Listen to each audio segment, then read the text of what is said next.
Good evening, everyone. This is Preetham Sharma from Abhimanu IAS. Let me extend my good wishes to all those aspirants who have taken prelims today, and general studies paper is in my hands. And of course, best wishes to those who will be taking prelims next year, so that they could derive some inspiration from the paper that we are going to discuss today, and try to analyze the level and type of questions that have been asked in today's UPSC Prelims General Studies. Right, in front of me it is Series A, and I'll be taking up particularly Indian polity questions, and my other colleagues will be discussing their respective areas of expertise, the subjects with which they are specializing in. So with respect to today's GS paper, I am starting with Indian polities and Series A. Let me take you the polity questions.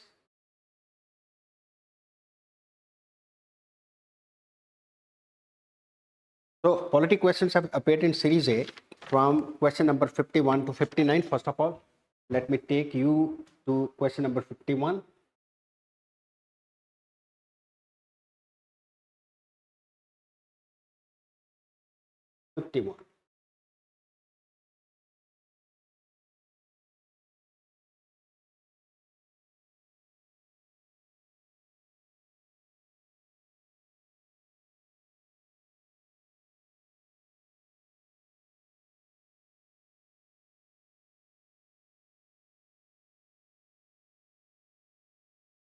Question number Series A 51.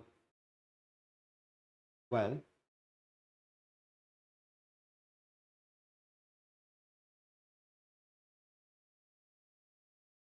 here is question number 51. Indian polity. With reference to the Indian polity, consider the following statements. In fact, in my polity lectures, I typically emphasize upon ordinance making powers of the president, and always try to decode the power which is exercised by the president and governor for that matter, and what are its different implications. Right, उस knowledge को हम यहाँ apply करते हैं. तो पहला है statement, an ordinance can amend any central act. ठीक है, तो इसका simple answer है कि an ordinance is as good as a law made by the parliament or state legislature in case of governor's power of issuing ordinances. So it can very well amend any central act. Number two, an ordinance can abridge a fundamental right. Since parliament cannot amend the or abridge the fundamental rights, so similarly an ordinance can also not abridge the fundamental rights. So second statement is wrong.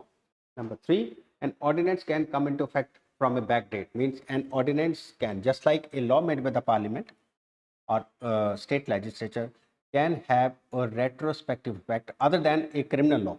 Okay, so ordinance का भी retrospective effect हो सकता है. So in the light of this, an ordinance can amend any central act. बिल्कुल ठीक है, right? Second statement is wrong. So 1 and 3 is the correct answer. So 1 and 3 is C is the correct answer. Question number 52 is the following page. State description. Arunachal Pradesh, the capital, that is Itanagar, is named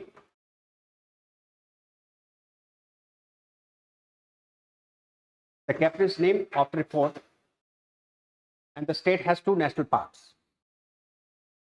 So Arunachal Pradesh capital is Itanagar, right? We know that, and the capital of Arunachal Pradesh is named after a fort. This is a correct statement, and fort name is, I think it is Eta Fort.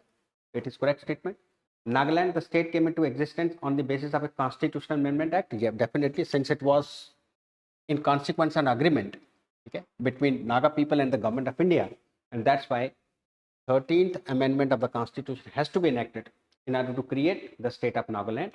So it is 13th amendment. Second statement is also correct. Tripura, initially a part C state, it became a centrally administered territory. Definitely Tripura was a part C state. ये हम यहाँ class में discuss करते हैं, right? और ये centrally administered territory with the reorganization of states in 1956. इसका मतलब सबसे पहले त्रिपुरा, अगर हम 1956 में देखते हैं तो Tripura, Manipur along with Delhi, right? Then Lakshadweep, Minibi Islands, as well as Dadra Nagar, this one, Andaman Nicobar. They used to be union territories. So similarly, Tripura was created as a centrally administered territory in UT in 1956 and later attained the status of full-fledged state in 1971 through Northeast State Reorganization. So this is also correct. So all the three statements are correct. How many statements are correct? All three. C is the correct answer. Next, with reference to India, consider the following: the Interstate Council, the National Security Council, zonal councils. इसमें से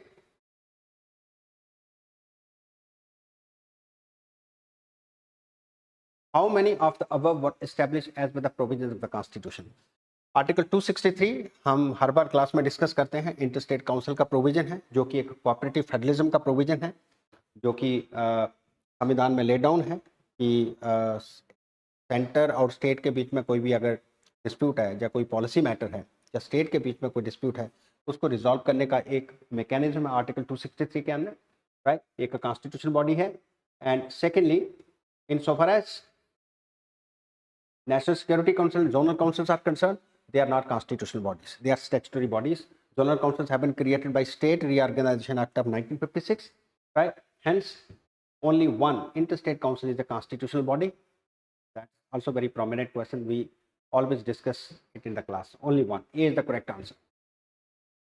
Here's the following statements. The Constitution of India explicitly mentions, so you have to read this statement in between the lines.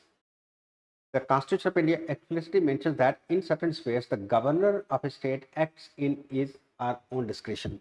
Okay, I have discussed in my induction classes also. Since Supreme Court of India has delivered a landmark judgment wherein it imposed a timeline within which President and Governor has to sign the bill or give their assent to the bills. वहाँ से likely question हमने induction में discuss किया था, question पूछ लिया उन्होंने, ठीक है, right? So this is how UPSC ask you questions. जो चीज न्यूज में होती है उसका क्वेश्चन बन जाता है, ठीक है. The constitution of India explicitly mentions that in certain spheres the governor of a state acts in his or own discretion. Explicitly, बिल्कुल एक्सप्लिसिट, ठीक है. इसमें बहुत से ऐसे प्रोविजंस हैं, राइट. इसमें से एक बड़ा इंपॉर्टेंट प्रोविजन है आर्टिकल 239, जिसमें गवर्नर अगर वो एडजॉइनिंग यूनियन टेरिटरी का एडमिनिस्ट्रेटर है, जैसे चंडीगढ़ का एडमिनिस्ट्रेटर पंजाब का गवर्नर है, तो with regard to Chandigarh he is supposed to exercise his powers in his own discretion without being acted upon the advice of his council of minister. So there are so many provisions as such, ठीक है. But एक मैं आपको 239 articles को बताया तो बिल्कुल explicit mentions है, ठीक है. The president of India can of his और own reserve a bill passed by a state legislature for his or her consideration without it being forwarded by the governor. There is no such provision. यहाँ president अपनी मर्जी से जो state के द्वारा bill pass किया हुआ, right, without being forwarded by the governor of state, उनको रिजर्व कर सकता है. Can of his own. There is no such provision in the constitution. And second statement is wrong. Only one statement. So A is the correct answer. Next, consider following pairs. Provisions of the Constitution of India and state under. Right, very important question. ये concept का question है. Separation of judiciary from the executive in the public service of the state. Article 50 of the Constitution. ठीक है. Directive principles में लिखा है article 50 में. Valuing and preserving of the rich heritage of our composite culture. Of course, it is a fundamental duty. Right. Prohibition of employment of children below the age of 14 years in factories. That is hazardous employment. Factories नहीं लिखा उन्होंने, hazardous employment लिखा है article 24 में. तो a fundamental right में लिखा है. तो all these three statements are correct. All three. C is the correct answer. Right. Okay. Okay, 56. Is the following statements.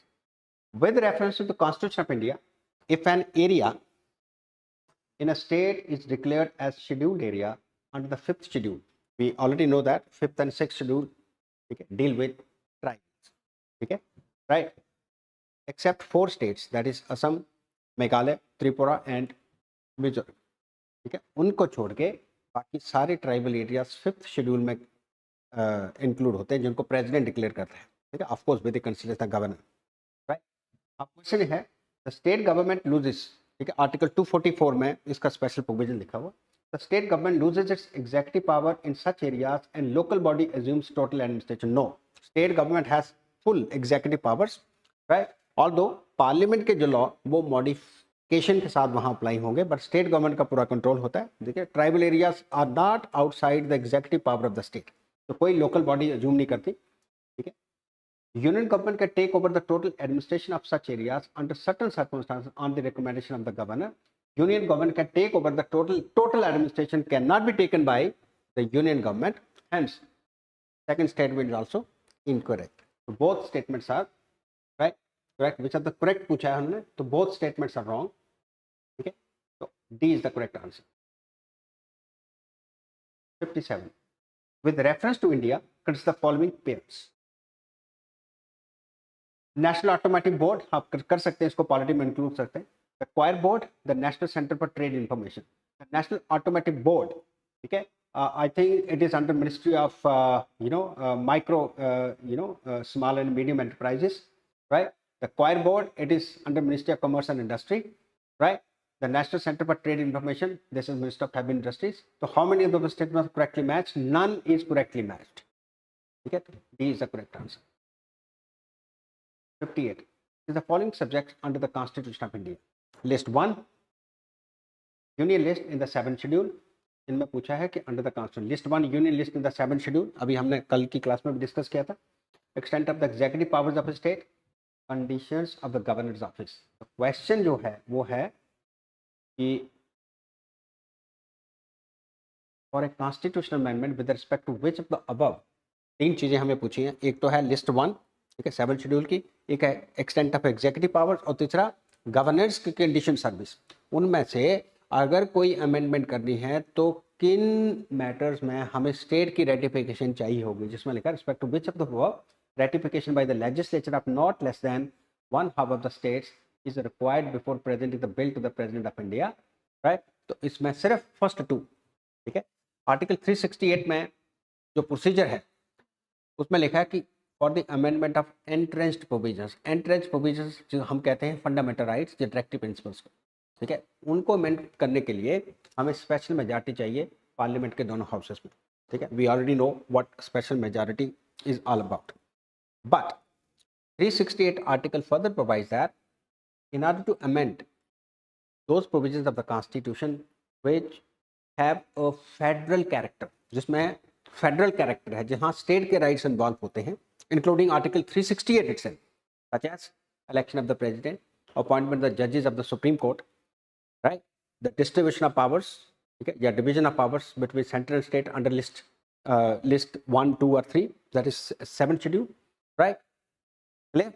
And आपको एग्जीक्यूटिव पावर, जहाँ सेंटर स्टेट के रिलेशंस के मैटर को लेके कोई अमेंडमेंट करने की बात हो रही है, उनके लिए हमें स्टेट की रेटिफिकेशन भी चाहिए, ठीक है, राइट. तो आपने सिंपल शब्दों में, आप नेक्स्ट टाइम अगर थीम यही रहता है तो आपको क्वेश्चन पूछा जाता है कि किन किन मैटर्स में हमें स्टेट की रेटिफिकेशन की ज़रूरत होती है, तो हम बोलेंगे फेडरल मैटर्स में, यहाँ स्टेट के राइट्स या इंटरेस्ट की बात होती है, उनमें अगर कोई अमेंडमेंट करनी है तो हमें स्पेशल मेजॉरिटी के साथ साथ, राइट, करने not less than that is 1/2 of the state legislature की भी रेटिफिकेशन चाहिए, ठीक है. तो in this question particularly only 1 and 2 statements are correct because governors की condition of service does not require any ratification of the state, ठीक है. और उसका लॉजिक ये भी है कि condition of, since governor of the state holds office at the pleasure of the president, right, therefore he is a appointee of the centre and hence no rights of the states are involved, rather governor interferes with the rights of the people. तो hence from that analogy हम conclude कर सकते हैं कि governor की condition of service के लिए state की रेटिफिकेशन की जरूरत नहीं होती, क्योंकि he is the appointee of the centre and he holds his office at the pleasure of the president. Therefore his condition of service, even his termination can be done unilaterally by an order of the president, ठीक है. तो 1 and 2 statements correct. With reference to Indian polity, ठीक है, polity has again dominated this year's paper. Around 16 questions, 15 or 16 questions I think have figured from this subject.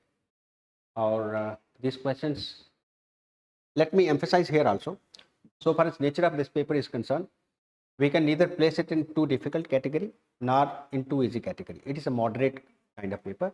If your concepts, okay, are clear, if you have read the constitution or Indian polity between the lines, right, then you could have easily aced the questions from Indian polity जो मैं discuss कर रहा हूँ, ठीक है. और with reference to the Indian polity, ये सारे questions इनफैक्ट हमारे notes में हैं, हर टॉपिक को मैं करवाता हूँ.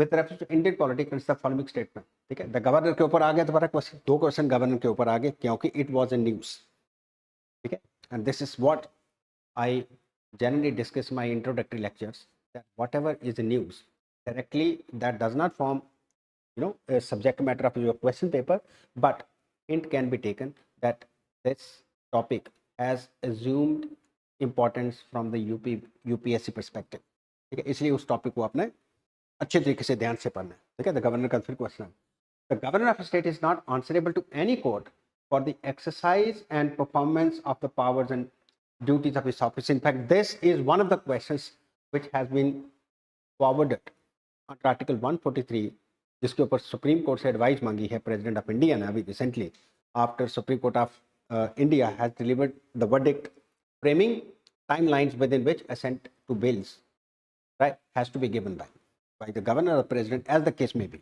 तो उसमें भी ये क्वेश्चन पूछा, the governor of a state is not answerable to any court for the exercise and performance of the powers and duties of his or her office. बिल्कुल correct है. Article 361, it is called as immunity of the president and governor.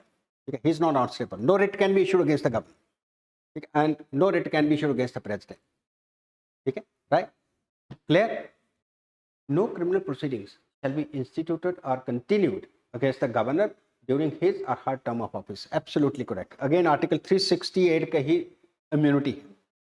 Right? Number 3, members of a state legislature. देखो कैसे question को उन्होंने बीच में, members of a state legislature लिखा है, ठीक है, just to confuse you.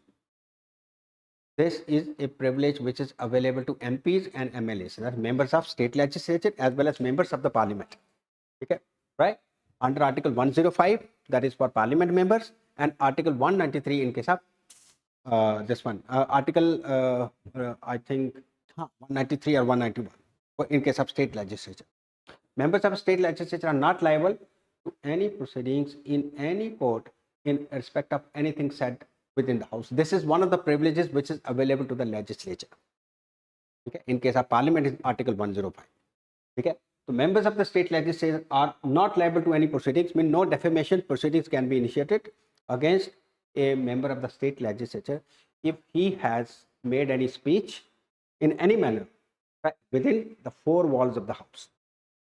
ठीक है, अगर हाउस के बाहर कोई स्पीच होती है तो उसके लिए कोई इम्यूनिटी नहीं है, right? Clear? This is what we refer to as the privileges or immunities to the members of the state legislature or parliament for that matter.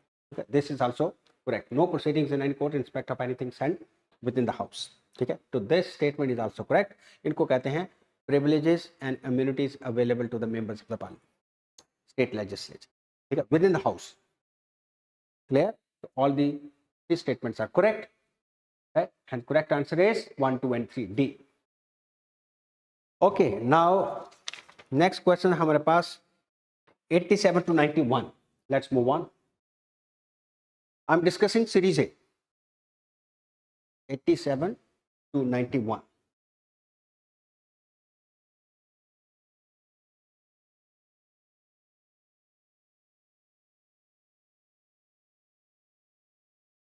(87 to 91).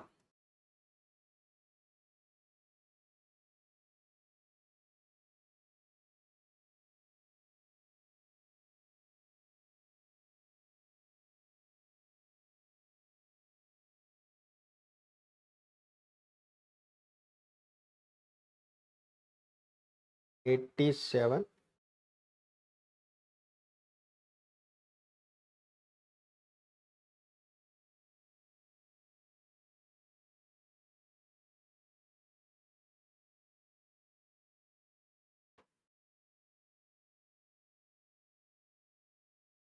I think the cutoff would hover in the same range that it was last year, because we cannot categorize this paper as too easy. Okay, it is in the moderate side, and cutoff could possibly remain within the same category. Right. So 87.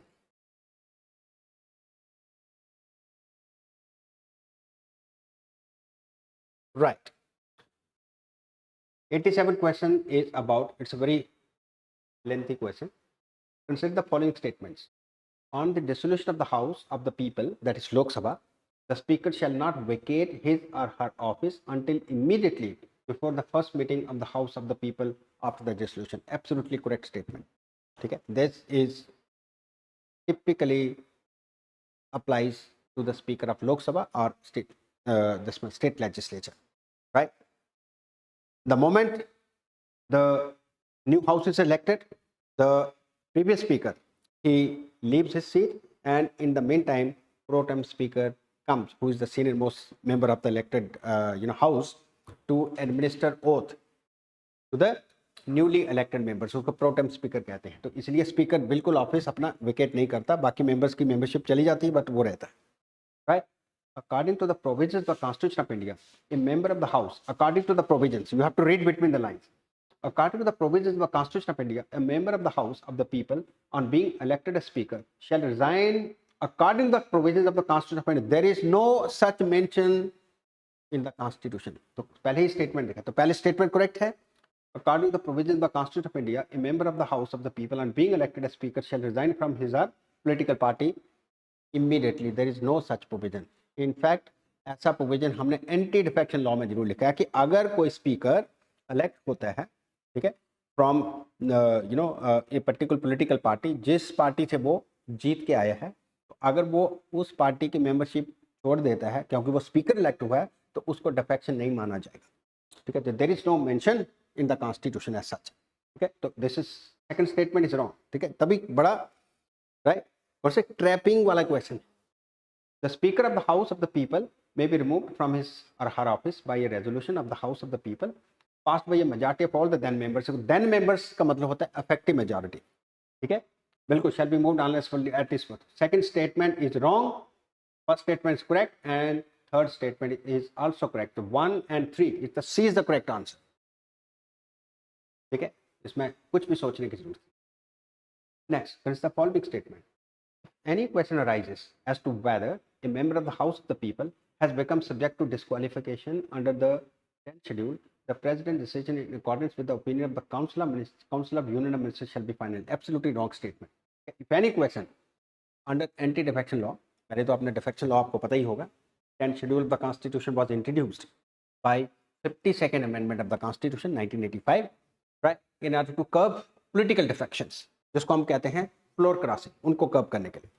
उसमें लिख दिया कि अगर कोई question rise होता है कि एक पर्टिकुलर मेंबर ने डिफेक्शन इनकर की है, डिफेक्शन मीन्स अपनी पार्टी को या अपनी पार्टी की विप को डिफाई किया है. ठीक है, there are many circumstances that amount to defection under that law. I am not going into that, but अगर ऐसा क्वेश्चन राइज होता है कि किसी मेंबर ने डिफेक्ट किया है, तो उसको डिसाइड करने की power under that law, that is 10th schedule, is with the speaker. ठीक है, और chairman of Rajya Sabha or speaker of assembly or chairman of legislative council, उसके पास, मतलब presiding officer के पास है, not with the president.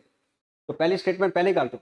If any question arises as to whether a member of the House of the People has become subject to discipline under 10th schedule, the president decision in accordance. Absolutely wrong statement. It is the speaker's decision या presiding officer's decision. Clear?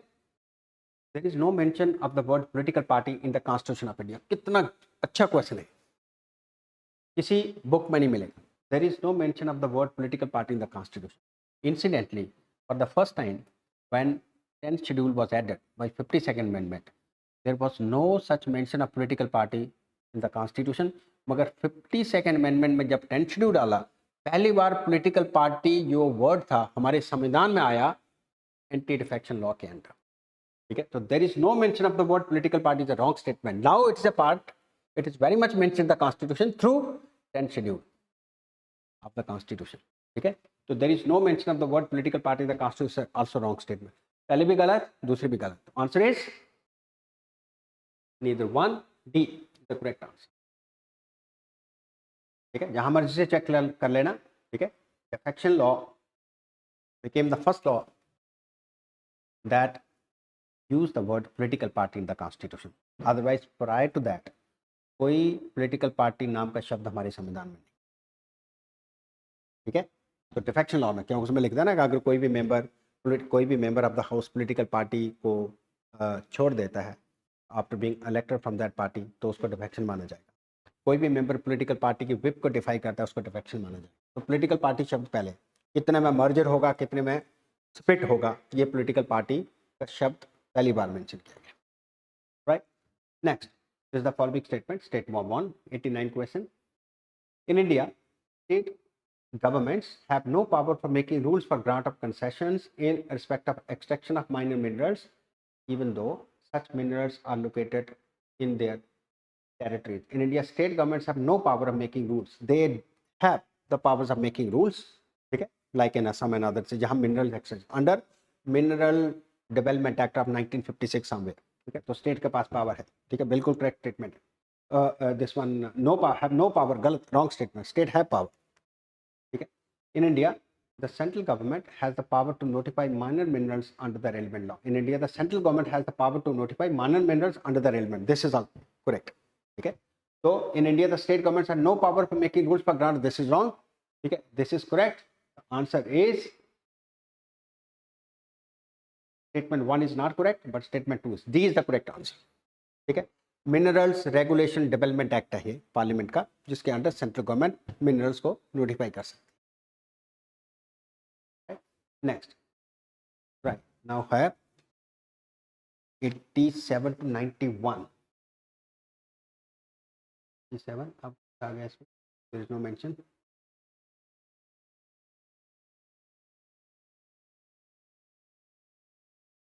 Right, 91, the following statement, panchayat at the intermediate level exist in all states. This is wrong state. अगर हम 73rd amendment को पढ़ें तो हम class में भी discuss करते हैं, इंटरमीडिएट लेवल की पंचायत को कहते हैं पंचायत समिति, और कॉन्स्टिट्यूशन 73rd अमेंडमेंट में एक्सप्लिसिटली मेंशन है कि उन स्टेट में जिनकी पॉपुलेशन 2 मिलियन से कम है, वहाँ मिडिल लेवल की पंचायत, जिसको पंचायत समिति कहते हैं, कॉन्स्टिट्यूट करने की ज़रूरत नहीं।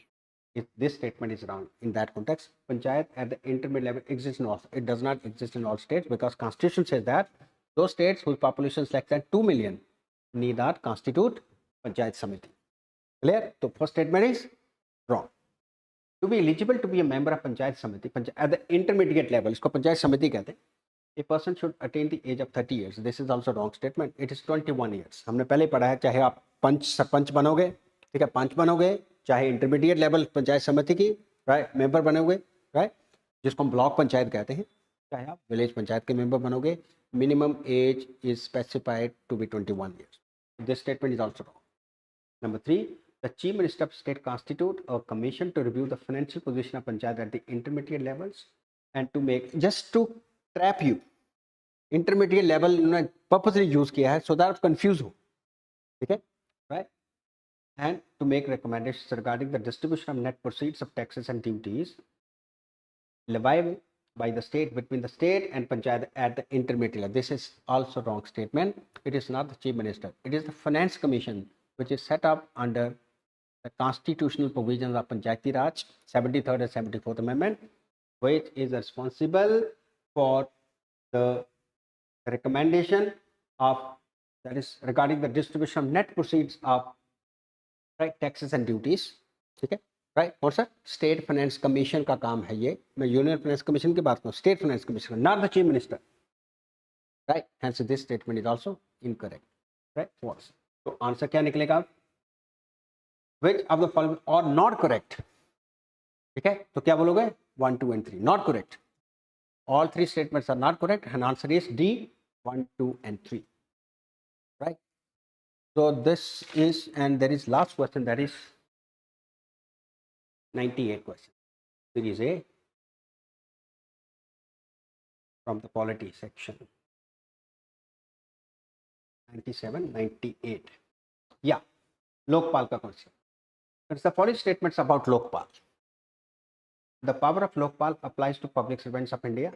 I think there is one more, The power of Lokpal applies to public servants of India but not to the Indian public servant. आपको पहले पता होना चाहिए कि लोकपाल एक्ट हमने 2013 में पास किया, ठीक है, और लोकपाल लोकायुक्ता एक्ट कहते हैं, स्टेट लेवल पे लोकायुक्ता होगा. इसको वॉच डॉग ऑफ किसको कहते हैं? करप्शन कहते हैं. Particularly by we have many corruption controlling agencies in India, but they are not that much effective, particularly against the high profile public servants including ministers, MLAs, ठीक है, secretary level IAS officer. उनके लिए वो inquiry नहीं कर सकते, like CBI हमारे पास है, ठीक है, विजिलेंस कमीशन हमारे पास है, ठीक है. इसलिए due to intense agitation that was launched by Anna Hazare, ठीक है, उनकी एजिटेशन का कॉन्सिक्वेंस था, मूवमेंट का कॉन्सिक्वेंस था, इंडिया अगेंस्ट करप्शन की मूवमेंट थी उनकी, उसका रिजल्ट था Lokpal Lokayukta act 2013.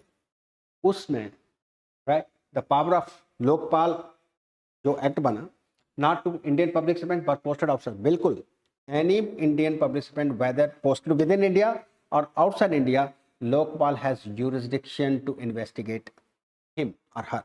Okay, so this statement is wrong. The chairperson or a member shall not be a member of the parliament or a member of the legislature of any state or union territory.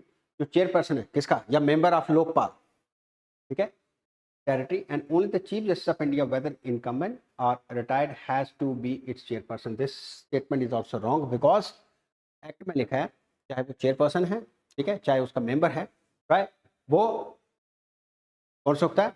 वो या retired जज हो सकता है supreme court का, ठीक है, incumbent नहीं, सर्विंग नहीं, ठीक है, या हाई कोर्ट का, या रिटायर्ड हाई कोर्ट जज, सॉरी सुप्रीम कोर्ट का जज, या रिटायर्ड चीफ जस्टिस हो सकता है, ठीक है. तो ये shall not be a member of the parliament, right, that, but इसमें लिखा है only the chief justice. Only statement makes this statement wrong. Only chief justice. It is not the only chief justice. It can be a judge also, ठीक है, right. तो इस वजह से statement भी गलत हो. Number 3, the chairperson or a member shall not be a person of less than 45 years. This statement is correct. Of age on the date of assuming office. Minimum age कितनी चाहिए member बनने के लिए, chairperson, ठीक है, member भी बनने के लिए 45 years, ठीक है, right, as the chairperson or member as the case may be. So this statement is correct. Lokpal cannot inquire into the allegations of corruption against a sitting prime minister of India. यही सबसे बड़ी contention थी और eventually इसमें act में ये provision डाला गया कि लोकपाल सिटिंग प्राइम मिनिस्टर को भी इन्वेस्टिगेट कर सकता है सब्जेक्ट टू सर्टेन एक्सेप्शंस, ठीक है, जैसे उनकी foreign relations related to India sovereignty and security, उन मैटर्स में, ठीक है, राइट, प्रोवाइडेड 2/3 लोकपाल के मेंबर्स इसको रिकमेंड करते हैं, राइट. तो कहने का ना Lokpal can inquire, not cannot. तो this statement is also wrong. Lokpal can inquire into the allegations of corruption against a sitting prime minister subject to exceptions. So this statement is also incorrect. Hence, correct. Which of the following are correct? So कौन सी statement हुई? A. Only 3. तीसरी यही statement ठीक हुई ना, ये भी गलत है. Cannot, he can. ठीक है, right? Only Chief Justice of India. This is also wrong. Okay. And number 3, he cannot investigate the public servants within India. Outside India, but only inside India. This is also incorrect. So 3 is the correct statement. That is A. So friends, this is all about for Indian polity.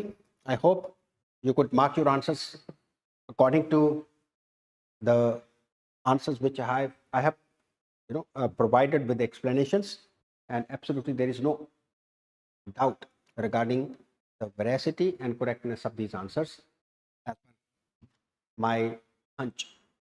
Clear? And accordingly you can rectify your answers marked in the question booklet.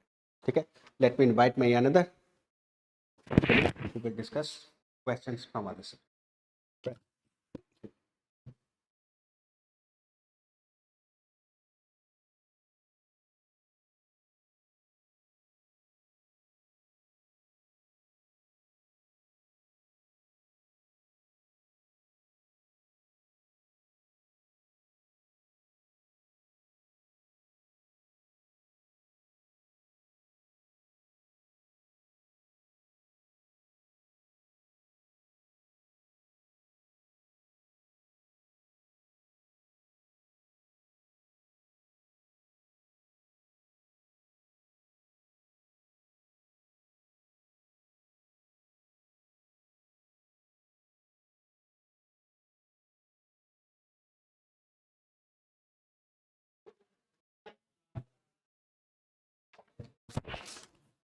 Hello and OBS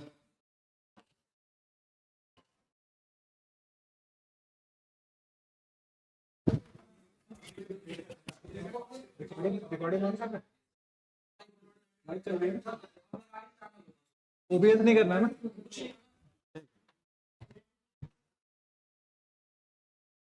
So now we are going to discuss the questions related to science and tech, geography, and some questions related to IR. So let us first start with geography, and that is from question number 21 in this paper.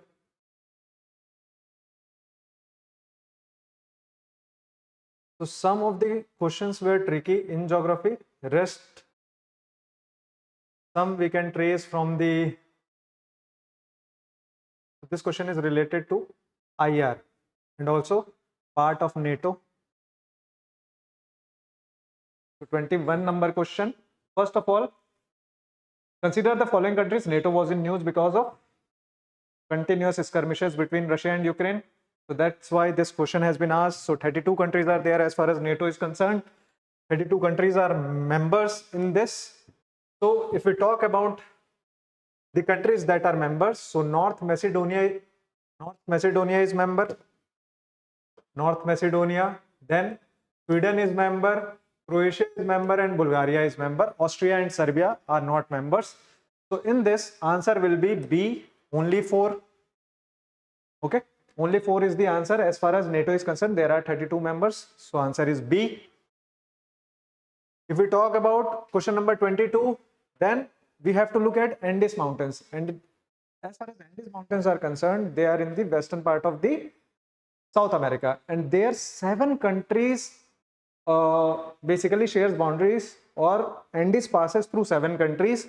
So out of that 7 country, Bolivia, it passes through Bolivia, it passes through Colombia, it passes through Ecuador, it passes through Venezuela. Brazil is in the eastern side, and Paraguay also does not, Andes does not pass through Paraguay also. So again, only 4C will be answer in this question number 22. Then if we talk about this question number 23 in set A, this question is related to water bodies and whether equator passes through all these water bodies or not. So equator neither passes through Lake Tanganyika, neither pass through nor pass through Lake Tonle Sap, and nor pass through Patos Lagoon.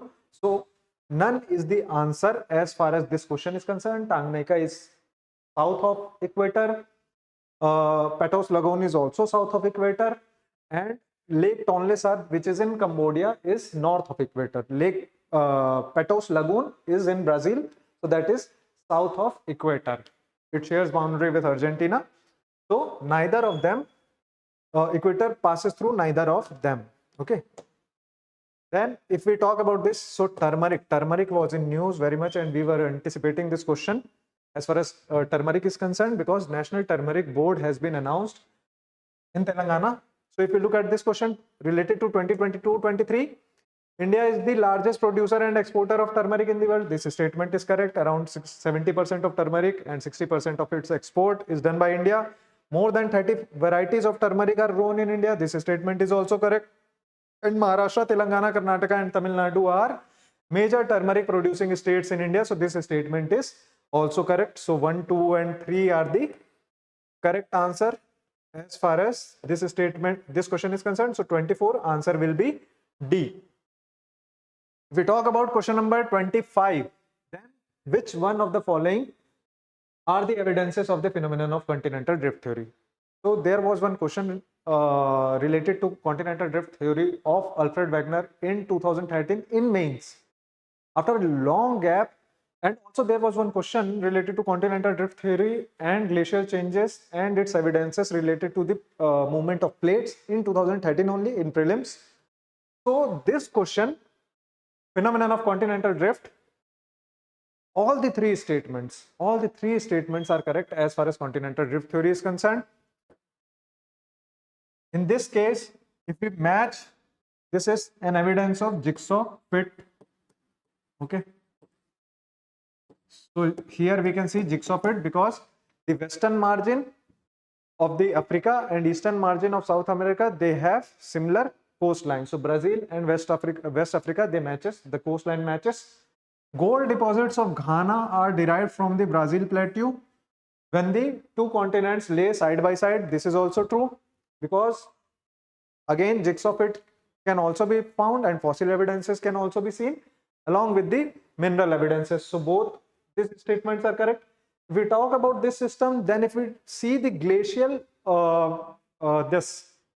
glacial evidences, paleoglacial evidences, that when the Indian subcontinent or the Indo-Austral plate was in the southern section, it was attached with Antarctica, Australia, Madagascar, South America, then southern Africa region. So Gondwana system of sediments from India is known to have its counterparts in 6 different land masses of the southern hemisphere. This is true. When the Pangaea broke into Laurasia and Gondwana land, so India was part of that Gondwana land. Hence, the adjoining region had similar evidences related to sedimentation. So all the 3 statements, that is, C is the correct answer. In 24, D is the correct answer. In 25, C is the correct answer. Then next, question number 26. The amount of dust particles in the atmosphere is more in subtropical and temperate areas than in the equatorial and polar regions. So amount of dust particles are more as compared to equatorial region. Why? Because in equatorial region, the humidity is high. The water vapor in the atmosphere is high, which leads to subsidence of these dust particles. Whereas in polar region usually the climate is dense. There would have been possibility of huge dust particles because of dry winds, but industries are less. Whereas in temperate and subtropical belt, industries are more, traffic is more, and hence dust particles are more suspended in the atmosphere. Subtropical and temperate areas have more dry winds as compared to the tropical and equatorial region. So that's why if we consider this with respect to equatorial region only, then also this statement will be incorrect. Hence only statement 1 is correct. So our answer is C in this scenario. 26 answer will be C, because second statement is incorrect. It has more dry winds. Then if we talk about question number 27, then in question number 27, this is a repetition of PYQ, because there was one question related to isotherms in January. And if we look at this question, in January, in the northern hemisphere, the isotherms bend equatorwards while crossing the land masses and poleward while crossing the oceans. This statement is correct. In January, the air over the oceans is warmer than that over the land masses in the northern hemisphere. This statement is also correct. Why this statement is correct? Because of specific heat of water is significantly more than the land. Hence, there will be land-sea differential, and that's why this is the correct explanation of second statement is the correct explanation of first statement. So answer for this will be A, because of a difference in specific heat of water and land. This is happening. Okay. Then next, in the context of water on rocks, chalk is known as a very permeable rock, whereas clay is known as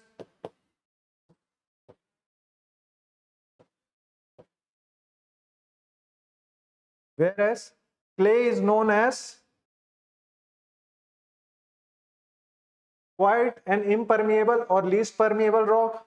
Second statement, chalk is porous and hence can absorb water.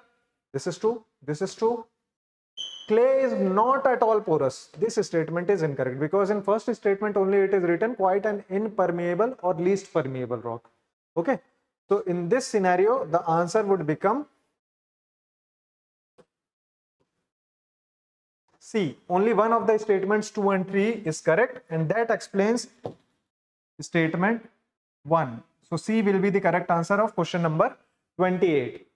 Then if we talk about question number, C is the correct answer in 28. If we talk about question number 29, without the atmosphere, temperature would be well below freezing point everywhere on the surface, on the Earth's surface, not everywhere. Wherever there is night time, there will be freezing temperature. Wherever there will be daytime, there will be extremely high temperature, that is more than 100 degrees centigrade. If we remove first statement, 2 and 3 will be the answer. That is D. Let us read the sentence. Heat absorbed and trapped by the atmosphere maintains our planet's average temperature. This is the effect of global warming.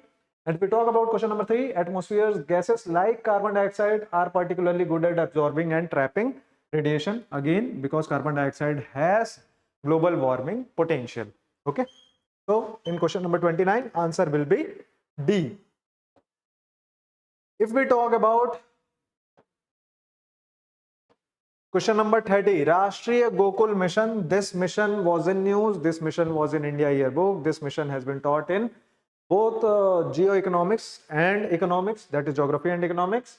So if we talk about the Rashtriya Gokul Mission, it is important for the upliftment of rural poor, as majority of low producing indigenous animals, indigenous variety of bovine animals and milch animals are with small and marginal farmers and landless laborers.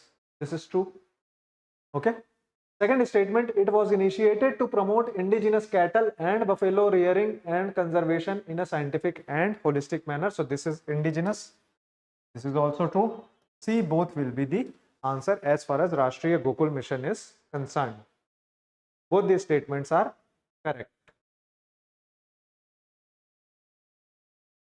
If we talk about studies indicate that question number 31. So question number 31 is a question of environment. So from question number 31 to 40 in set A, the questions are from environment, and in environment also some of the questions were tricky when they were dealing with the facts. So we have to look into the facts. If we talk about the question number 31, studies indicate that carbon dioxide emissions from cement industry account for more than 5% of global carbon emissions. So if we look into this one of the study, then it is around 5 to 8%. This statement is correct. And if you don't know this statement, then there would be difficulty in solving the question. Rest, silica bearing clay is mixed with limestone while manufacturing cement. So while manufacturing of cement, we use limestone, that is true. And then there will be creation of clinker production. Clinker production will happen, which is a process in which CO2 is released, carbon dioxide is released, and hence cement production has around 5 to 8% of carbon dioxide emission as part of the total global emission. So both limestone is converted into lime during clinker production. Both these statements explains the first statement. Both of them are correct as far as this question is concerned. So answer will be A in this scenario. A is the answer in 31. If we talk about question number 32, actually I must say that I was expecting question from COP 29 which happened in Baku, Azerbaijan, but they asked this question from COP 28, question number 32. So in this question number 32, at the 28th United Nations Climate Change Conference, COP 28, India refrained from signing the Declaration on Climate and Health. This statement is correct. India didn't sign it. Why?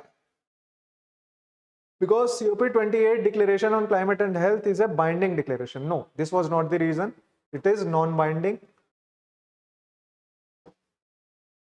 And if signed, it becomes mandatory to decarbonize health sector. This statement is incorrect because of the binding nature.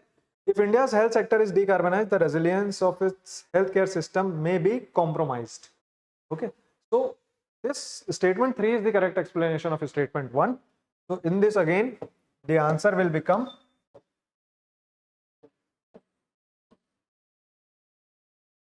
the answer for question number 32 will be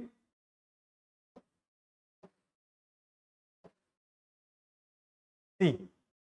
Answer for question number 32 will be C. Only one of the statement 2 and 3 is correct, and that explains statement 1. Okay. Now, if we talk about question number 33,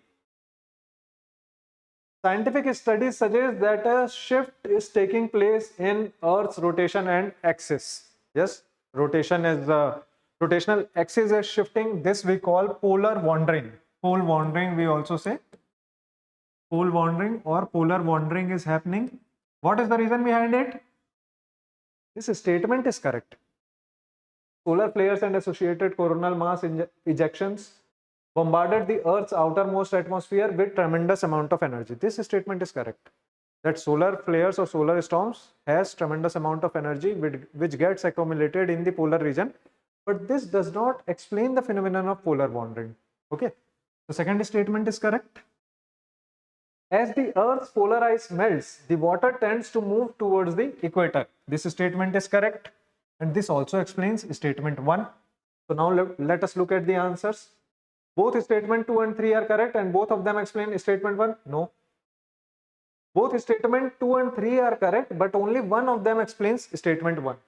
So third statement only explains statement 1, because when polar ice melts, they move towards the equatorial region, and hence there is changes in the rotational speed because there is bulging at the equator, and because of which there is slight tilt or top-like wobbling of Earth's rotation around its axis. Okay, so that's why the precision of Earth's rotation will change. Hence, the answer for this will become B.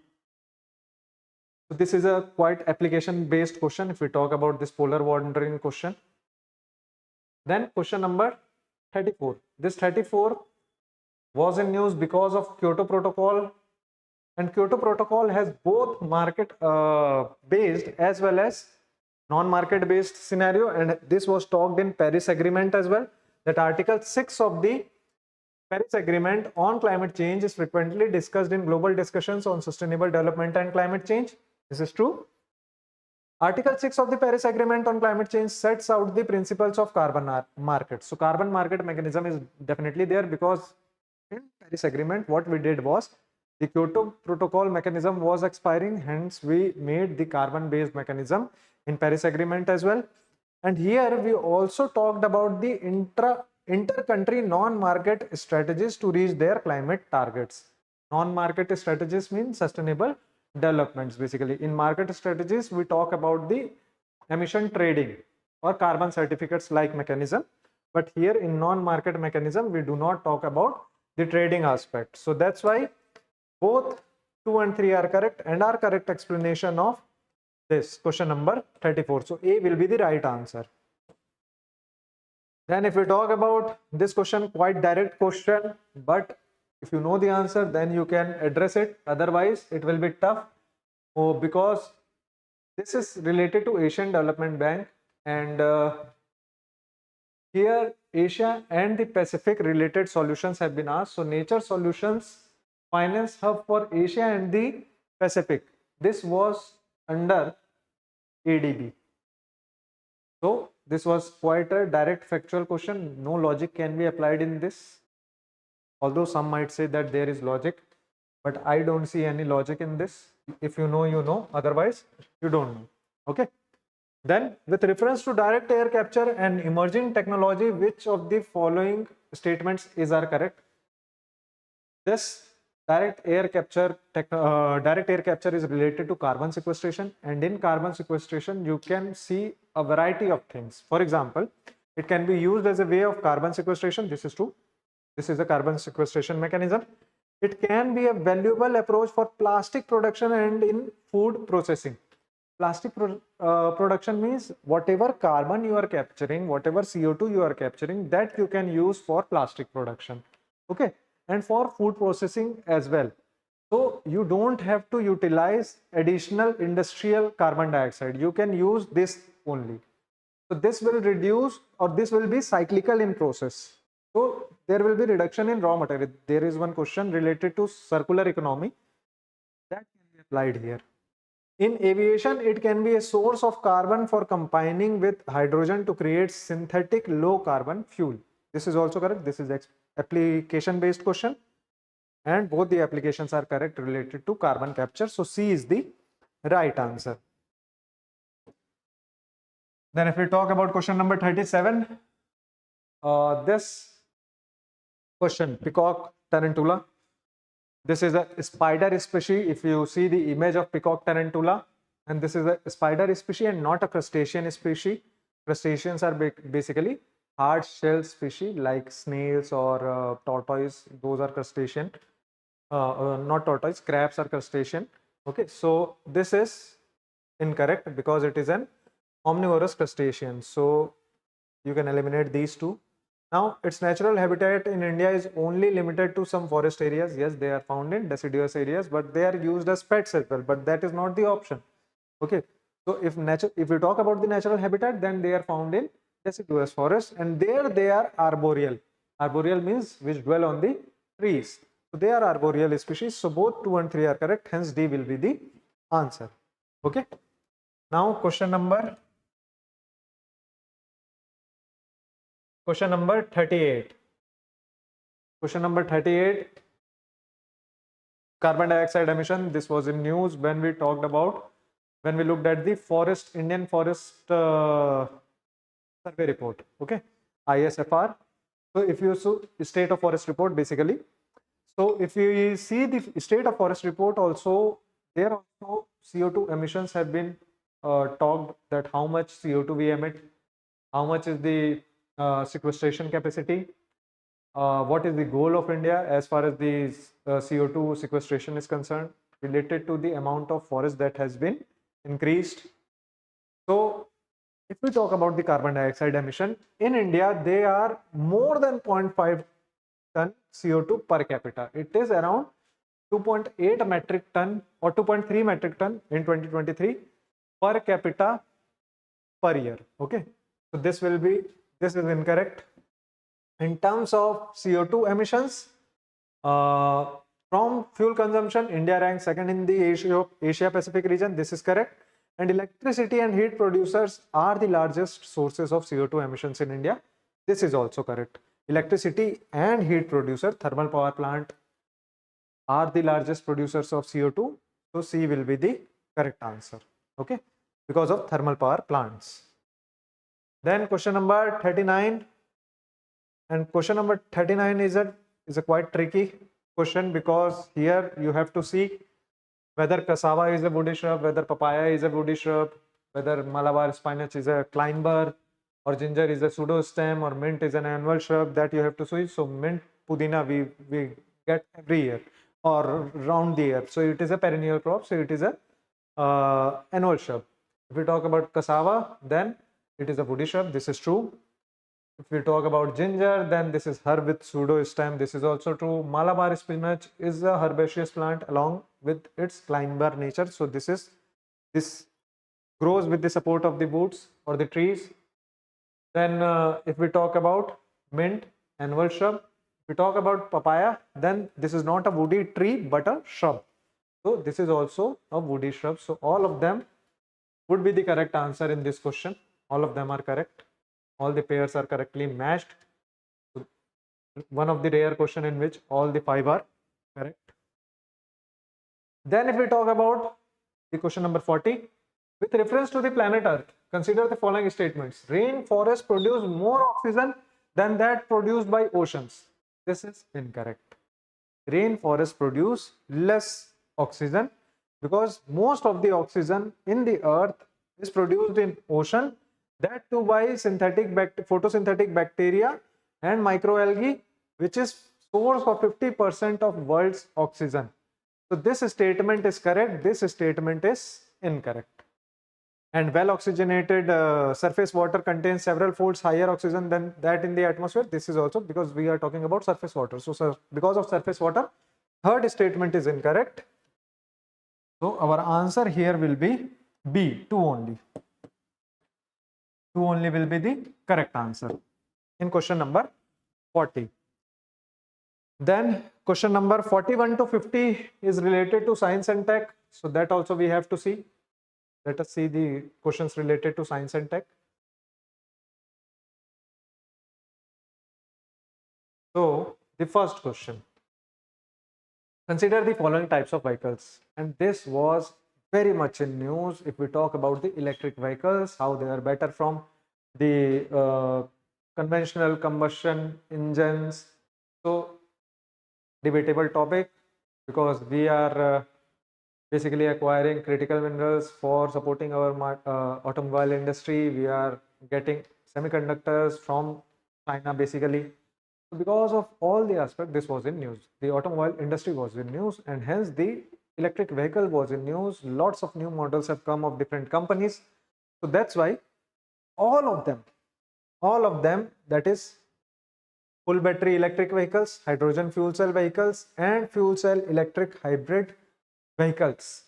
All these vehicles which have alternative fuels other than conventional engines use alternative powertrain mechanism. This is the question. So answer will be all the three alternative powertrains. Okay. Then unmanned air vehicles, and since the Pahalgam attack, this was very much in news. All types of UAVs can do vertical landing. Not all types can do it. All types of UAVs can do automated hovering. This is also not true. Some have to have hover on the basis of manual remote control. And all types of UAVs can use battery only as a source of power supply. This is also not true. So D is the right answer. On the basis of all, you can eliminate it. Lots of examples are there for different kinds of batteries. Then again, electric vehicle batteries. So in the context of electric vehicle batteries, consider the following elements: cobalt, graphite, lithium, and nickel. Out of these, which are battery cathodes? Cathodes are positive ions. Positive ions are metallic ions. Out of these, how many of them are metals? So if we see cobalt, lithium, and nickel are metal, 2 of them are transition metal, whereas graphite is a non-metal. So our answer for this will be only 3, because graphite is an anode, rest 3 are cathode. Okay. Then question number 44. And as far as these types of questions are concerned, how many of them contain plastic? Plastic can be found anywhere, everywhere. Okay, in every product, almost every product. So cigarette butts, eyeglass lenses, car tires, all of them are correct. No doubt about this. Different types of synthetic plastics are available in these basically substances or these components. So plastics can be found in these objects. As far as this question number 45 is concerned, so far whatever source I have looked, whatever government source I have looked, because if we talk about coal gasification technology, then there is National Coal Gasification Mission. Okay, so from that, whatever I have seen so far, ethanol and urea can be produced by using coal gasification technology, whereas nitroglycerine is an explosive. So far, only 2 will be the right answer, that these two, ethanol and urea, can be produced by using coal gasification technology. Okay. Then as far as question number 46 is concerned, CL20, HMX and LLM-105, these are basically explosives that are used in military weapons. So B is the right answer. Straightforward question. If you know, you know. Otherwise, gases can go haywire. Okay. Then question number 47, Major Rana 1. This was in news related to quantum technology. So if we talk about the Major Rana 1, this was, I guess, in news in January only. So second statement is incorrect, because Microsoft is the company which has introduced Major Rana 1 chip, which is a quantum chip. Rest 1, it is expected that Major Rana 1 chip will enable quantum computing. This is true. Deep learning is a subset of machine learning. This is also true.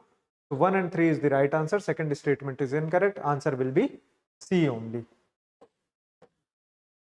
If we talk about this question, although this is from biotechnology, but since I know the answer because Preetham sir was discussing this, let me discuss with reference to monoclonal bodies, antibodies, and he said that we have created some of the medicines also related to this. So they are man-made proteins. This is true. They stimulate immunological function due to their ability to bind to specific antigens. This is also true. Antibodies gets bind with antigens, and they are used to treat in treating viral infections like that of Nipah virus. So all the three are correct, and we have seen this monoclonal antibodies a lot during COVID, SARS-CoV-2. Okay, so all the three is correct. D is the right answer in 48. We talk about the question number 49. Then no virus can survive in the ocean waters. This is not true. Viruses can survive in the ocean water. No virus can infect bacteria. Bacteriophages can infect bacteria. This is also incorrect. This is also incorrect. No virus can change the cellular transcriptional activity in host cells. What was happening in host cells? This genetic modification was happening because of this. Okay. So new variants were coming. So that's why 49th answer will be D. None of them are correct. And hence, because correct has been asked, so D will be the right answer in question number 49. If we talk about question number 50, activated carbon is a good and an attractive tool to remove pollutants from effluent streams and to remediate contaminants from various industries. This is true. Activated carbon is basically charged carbons which can attract the pollutants from whatever sources we can see.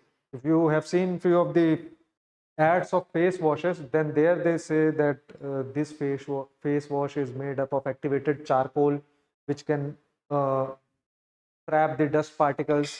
So that is true in this case. Activated carbon exhibits a large surface area and a strong potential for absorbing heavy metals. This is true. Activated carbon can be easily synthesized from environmental waste with high carbon content. This is also true. This can be synthesized. So both of them are correct, and both of them are used as an attractive tool to remove pollutants from effluent streams and to remediate contaminants from various industries. So from my side, A will be the right answer because this is a correct explanation. If I look at the question number 50, then A is what I feel is the right answer. Because in different source, C is also showing as a correct answer, but A is the correct explanation.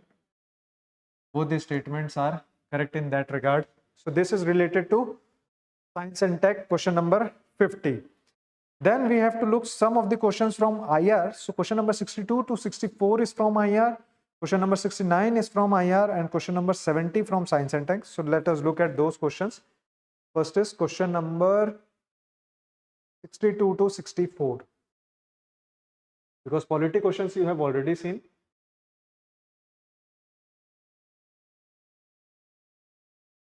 Yeah, so INSTC was very much in news, and it has been news since last 3-4 years. So International North-South Transport Corridor. So this question is not from current affairs. This question is not from a static topic, but this question is from contemporary area, which has been in news since last 2-3-4 years, and this is the trend as far as IR is concerned. So INSTC includes India, then Central Asian countries, and then it reaches St. Petersburg, that is Russia, via Iran. Iran is a member. So A is the right answer. Rest all are incorrect. So this we have to see as far as question number 62 is correct. A is the correct answer. Okay.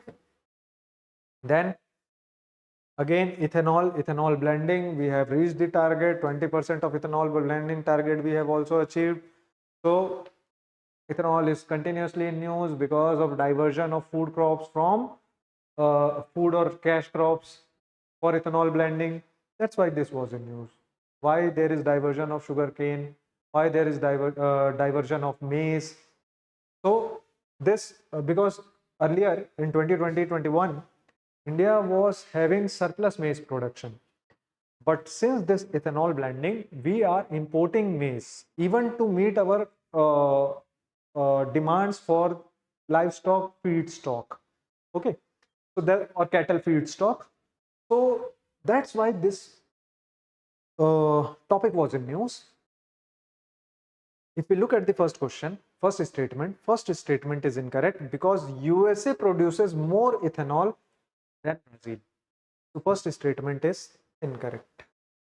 And if we talk about the second, unlike in the US where corn is the principal feedstock for ethanol production, sugarcane is the principal feedstock for ethanol production in Brazil.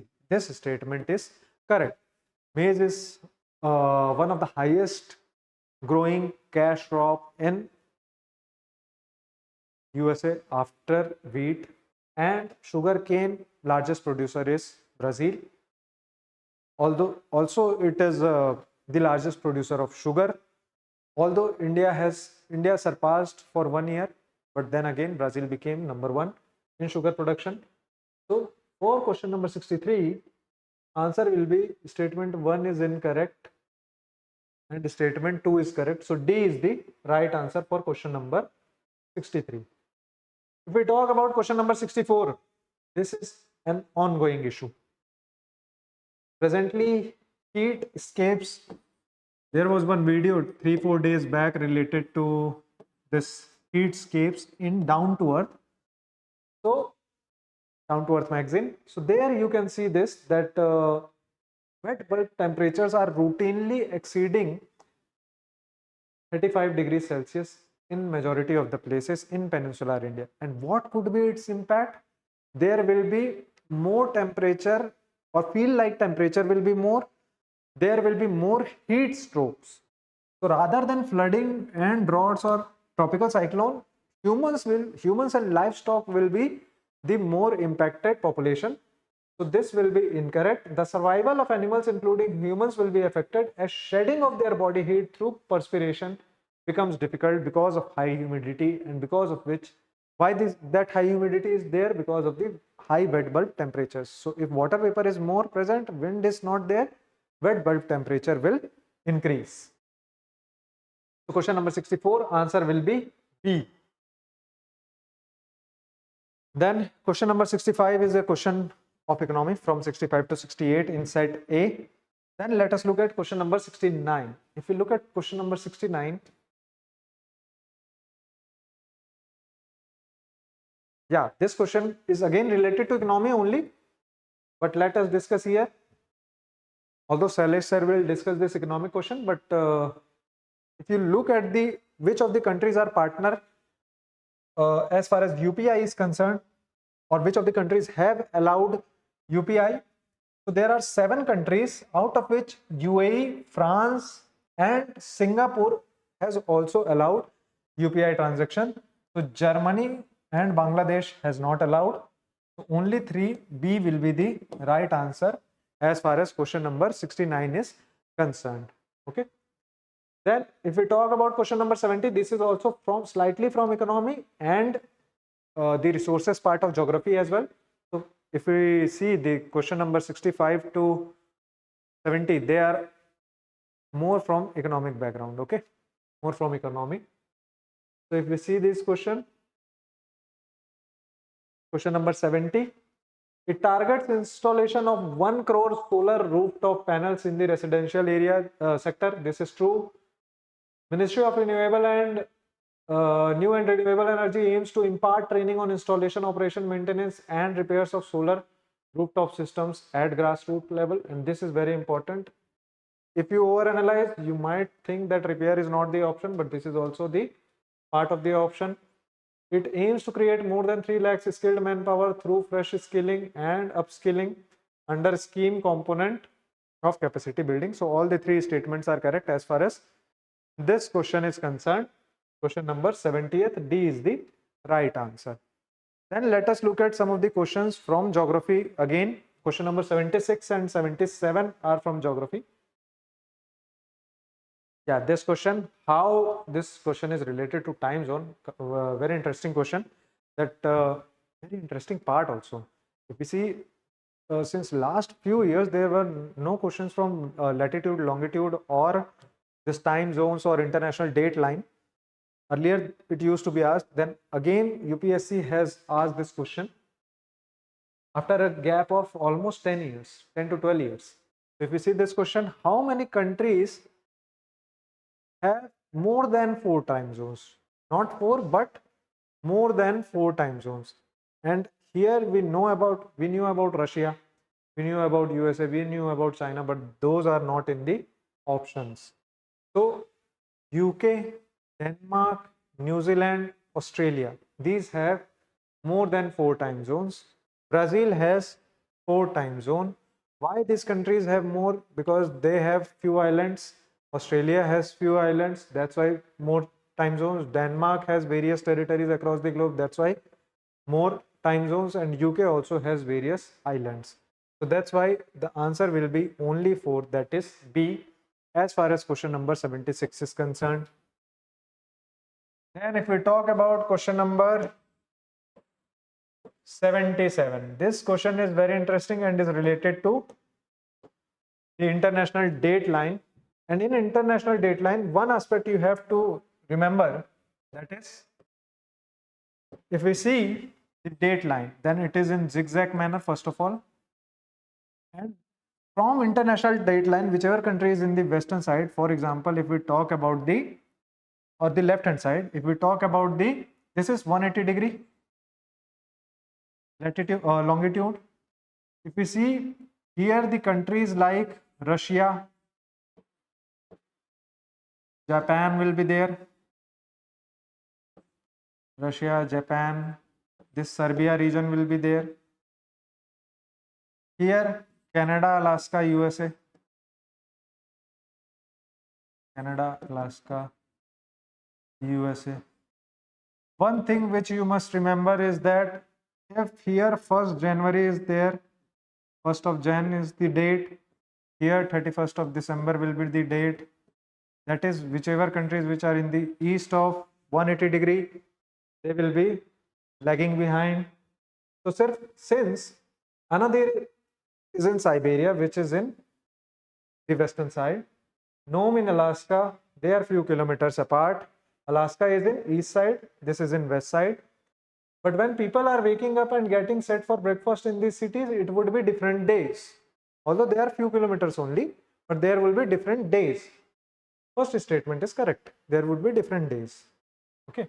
Because Alaska and Siberia are separated by international date line. That is true. When it is Monday in Anadir, it is Tuesday in No. No. When it is Monday in Anadir, it will be Sunday in Nome. Monday is yet to come in Nome. Forget about Tuesday. So that's why 2 is incorrect. 1 only will be the right answer. A is the right answer as far as question number 77 is concerned. Then these are questions from question number 78 is from history. If we talk about question number 79, very interesting question. Botswana, diamond is found. If you relate one of the movie, Blood Diamond. Blood Diamond is based in Botswana. So 1 is correct. Chile, Argentina, Bolivia, we have already studied a lot related to the lithium that is found there. This is also correct. And this, Indonesia produces 60% of nickel. Last year there was question related to cobalt, that Congo grows lots of cobalt, or majority of the cobalt is found from this Congo region. Now they have asked related to Indonesia, and that to nickel. So all the 3 are correct. Okay, 79, all the 3 statements are correct. If we talk about question number 78, 80, then question number 80, all the 3 are incorrect. Because if you study world history, Sardinia is in Italy, Normandy is a coast in France, World War II related scenarios are there, and Spain, Mallorca is in Spain. So none of them are correctly matched, all are incorrect. Okay, so question number 80, D will be the answer, all incorrect. Then again there are questions from science and tech. Let us look at the science and tech question. Some rare earth minerals, rare earth elements are used in the manufacture of flat television screens and computer monitors. Definitely. Nowadays, technology is very much dependent upon semiconductors and rare earth elements. This statement is correct. No doubt about that. Some rare earth elements have phosphorescent properties. What is phosphorescent property? That is, they glow.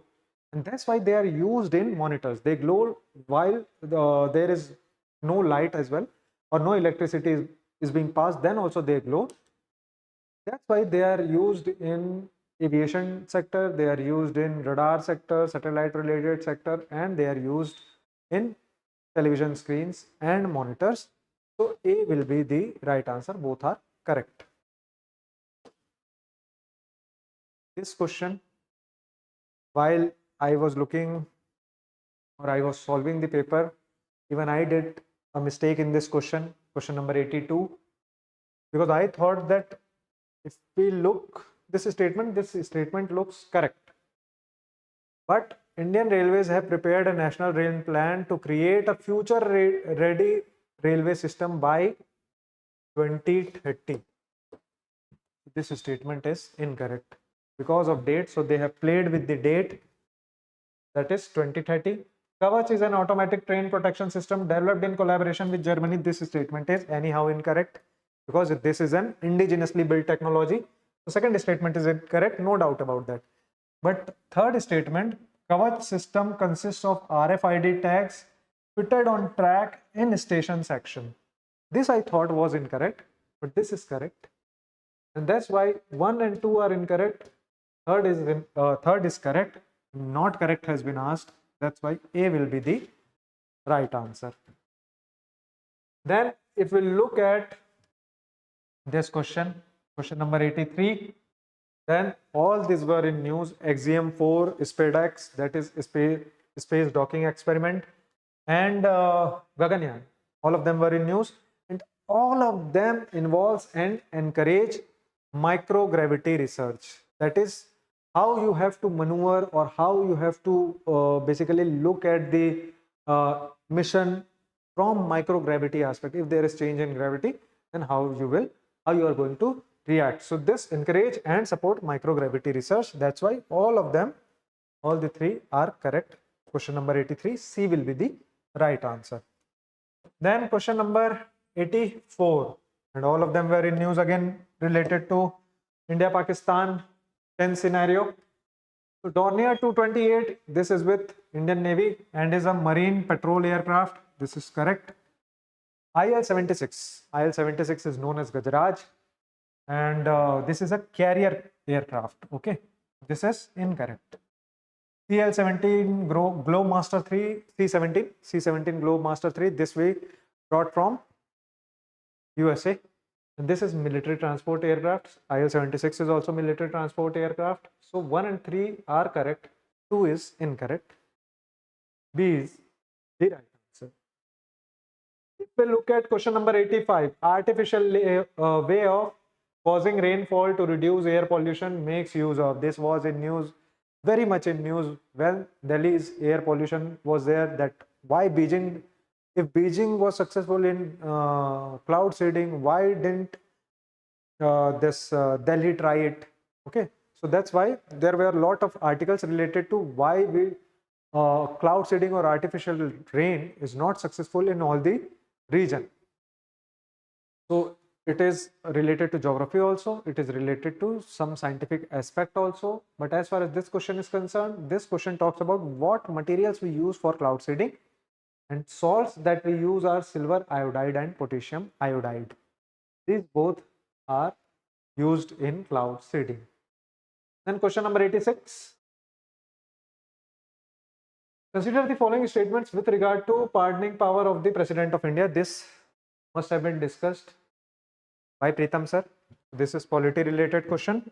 Now again let us look at some other question that is from 92 onwards. 92 onwards, current affairs and IR related questions will be there.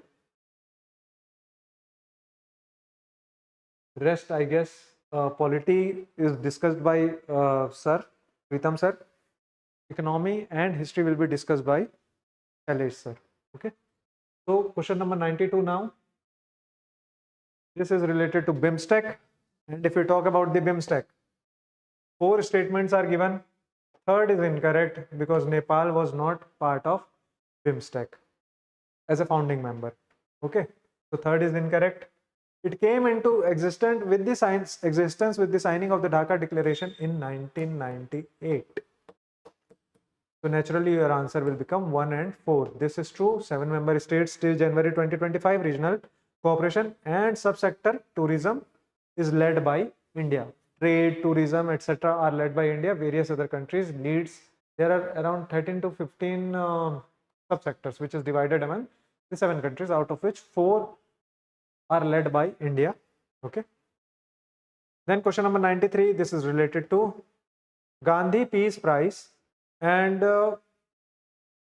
this is related to current affairs also. And here we have to look at the jury. The President of India is not part of the jury. Rest 2 are part of jury, Prime Minister and 2 other members, that is Chief Justice of India and Leader of Opposition in the Lok Sabha.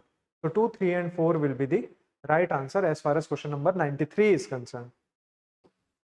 If we talk about question number 94, then GPS, Geo-Augmented Navigation. GPS aided Geo-Augmented Navigation System, that is Gagan system. This is related to science and tech and space technology.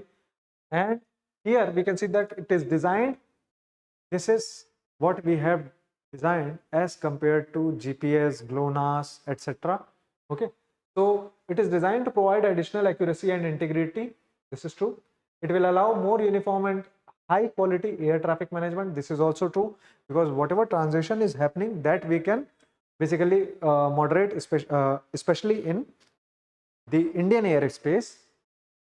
So this is not only for aviation but for other modes of transport, like this can be used in port services, etc. So third is incorrect. 1 and 2 is correct. Okay, so 94 D will be the answer. If we talk about this 95th, this was a slightly tricky question, because this is co-chaired with India. France has co-chaired this with India.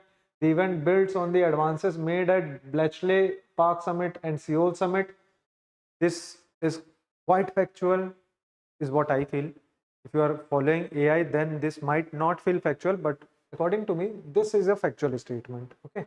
And along with other countries, US and UK also signed the declaration on inclusive and sustainable AI. This is incorrect, because UK and USA didn't sign. Okay. So if you look at the AI summit, there they talk about a lot of privacy, and that's why they didn't sign. Whereas in 90, so this statement we might consider, but first statement is factual. So B, slightly tougher question, slightly direct question. Question number 96, again what I thought was direct. If you have prepared, then only you can do it. There is no point of guessing in this. Okay. Or any intelligent guess you can't apply. I don't think any application is there or any logic is there. So all of them are correctly matched. Okay. So that's why 1, 2, 3, 4. If you have prepared this different international years, which is a fatal exercise if you have prepared. So 96, 1, 2, 3, 4 is the correct answer. Then question number 97, BRICS. BRICS was in news. Okay. And if we see this, lot of websites are showing that Indonesia has become a full member of BRICS. Although Brazil has invited Indonesia, but if you look at this website of BRICS, Indonesia is not a member. And 1 and 3 are correct. So answer will be C. 16th BRICS summit was held in Kazan. This is true, in Russia.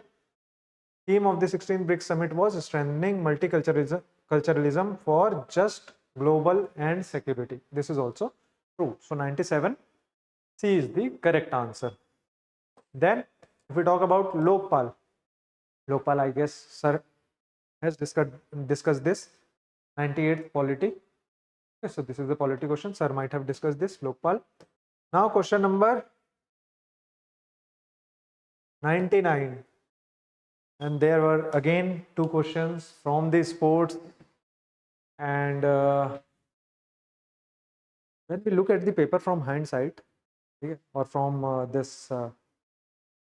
from the institute, then we might say that you can simply apply this logic that there are this might be interchanged, or if there is too much factual information, you can eliminate that. that much we can say, but in the examination hall, all these logics fade away. That too if the question comes in the last section of the exam or in the paper of the last section of the paper. So this data is interchanged. Okay, men won by 54-36, women won by 78-40. They both beat Nepal. First statement is correct, that Coco World Cup was organized in New Delhi. Rest two are incorrect. No logic in this. I think this is also quite direct question. This was a very interesting question because D. Gukesh won a World Championship.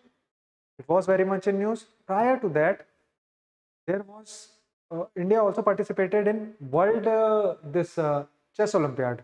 Okay, 45th Chess Olympiad. There also Indian men team won, Indian women team won. There was extraordinary performance in this Chess Olympiad.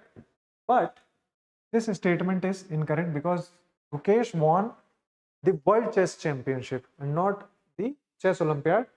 So he became the world's youngest winner in World Chess Championship. First become incorrect. Second is correct. Abhimanyu Mishra, an American chess player, holds the record of becoming world's youngest ever grandmaster. He is a grandmaster at the age of 12 years. Okay. So second statement is correct. Gukesh is the youngest champion. Okay. So B is the correct answer as far as the 100th question is concerned. So this is what rest of the section related to 2025 paper was concerned. Now rest, I guess, economy and history part is to be discussed by Salish sir.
Hello, good evening, everyone. How was it? How was your exam? उम्मीद है आपके exam अच्छा हुआ होगा and सब लोगों ने अपना बेस्ट दिया है.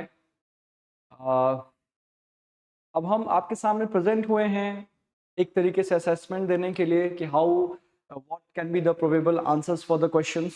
I know you have struggled a lot throughout your examinations, but let's try to understand, let's try to assess the nature of the question, try to find out the right answer and do your assessment yourself too. Okay, तो ठीक है, हम लोग आगे बढ़ते हैं. My name is Shailesh Shukla. मैं आपके सामने प्रेजेंट हुआ हूँ to help you with a question related with Indian history and the economics. Okay. अगर हमने सारे हिस्ट्री और इकोनॉमिक्स से क्वेश्चन अगर हम लोग देखेंगे, स्पेशली दैट इंडियन इकोनॉमी, तो हिस्ट्री के क्वेश्चन कंपैरेटिवली थोड़े से आसान आए हुए हैं. ठीक है, तो हम लोग पहले हिस्ट्री को कंप्लीट करते हैं, then we will get into the Indian economy questions. Okay, history questions started from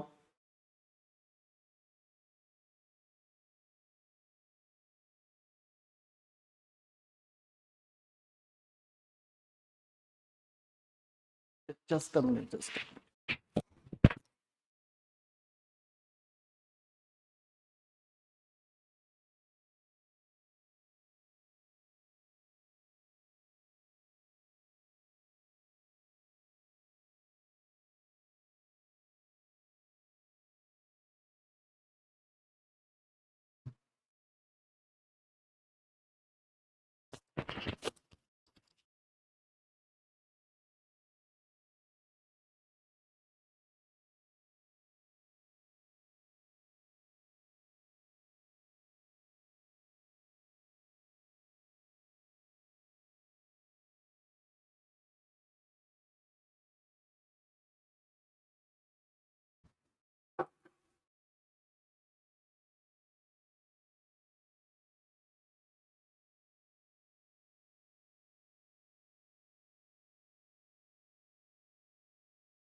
with this file.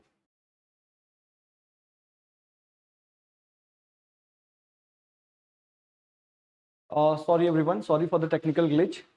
Let's begin it. हम लोग सबसे पहले हिस्ट्री से स्टार्ट करेंगे. This is set A. Set ए में जो पहला सेटअप क्वेश्चन जो आपको मिलेगा हिस्ट्री का, that is beginning from question number 11. Okay, question number 11. तो सबसे पहले हम लोग क्वेश्चन नंबर 11 देखते हैं. What is question number 11? Okay, question number 11 goes like, consider the following statements about Raja Ram Mohan Roy. Raja Ram Mohan Roy, the father of Indian Renaissance, है ना, social religious movement से question आपको पूछा गया है. First statement, he possessed great love and respect for the traditional philosophical system of the East. Absolutely right. He supported the Indian spiritual system, the Indian spiritualism, the Indian philosophies. At the same time, he was also fan of the second statement, that is, he desired his countrymen to accept the rational and scientific approach and the principles of human dignity and the social equality of all men and women. Both the statements are correct. So here right answer will be both 1 and 2. He wanted to blend the Indian philosophies along with the Western rationalism. तो उसको हम लेके चलते हैं. सबसे पहले इसमें right answer होगा both 1 and 2. That is the statement 1 and 2. Next question में चलते हैं. Question number 12. Question number 12. Question number 12. What is this question number 12? Question number 12 क्या है? It is related to consider the following subjects regarding to the non-cooperation movement. ये first Gandhian movement या फिर बात कर सकते हैं first all India movement led by Gandhi के बारे में क्वेश्चन पूछा गया आपसे. सबसे पहला स्टेटमेंट है boycott of law codes and foreign clothes. तो बिल्कुल नॉन कॉर्पोरेशन में it is absolutely correct. Number 2, observance of the strict non violence. बिल्कुल हिंसा के बिल्कुल खिलाफ थे यहाँ पे, है ना. आपने देखा था कि how Chauri Chaura ended the non cooperation movement. Third one is retention of the titles and honours without using them in public. He told his people to give up the titles. तो ये बिल्कुल सही है. And fourth one is establishment of panchayats for the settling disputes. Fourth one is wrong and all the above 3 statements were right. तो इसमें आप देखोगे the statement 1 will be, that is only 3 will be the correct one. ठीक. Next, let's get into question number 13. Question number 13 में चलते हैं.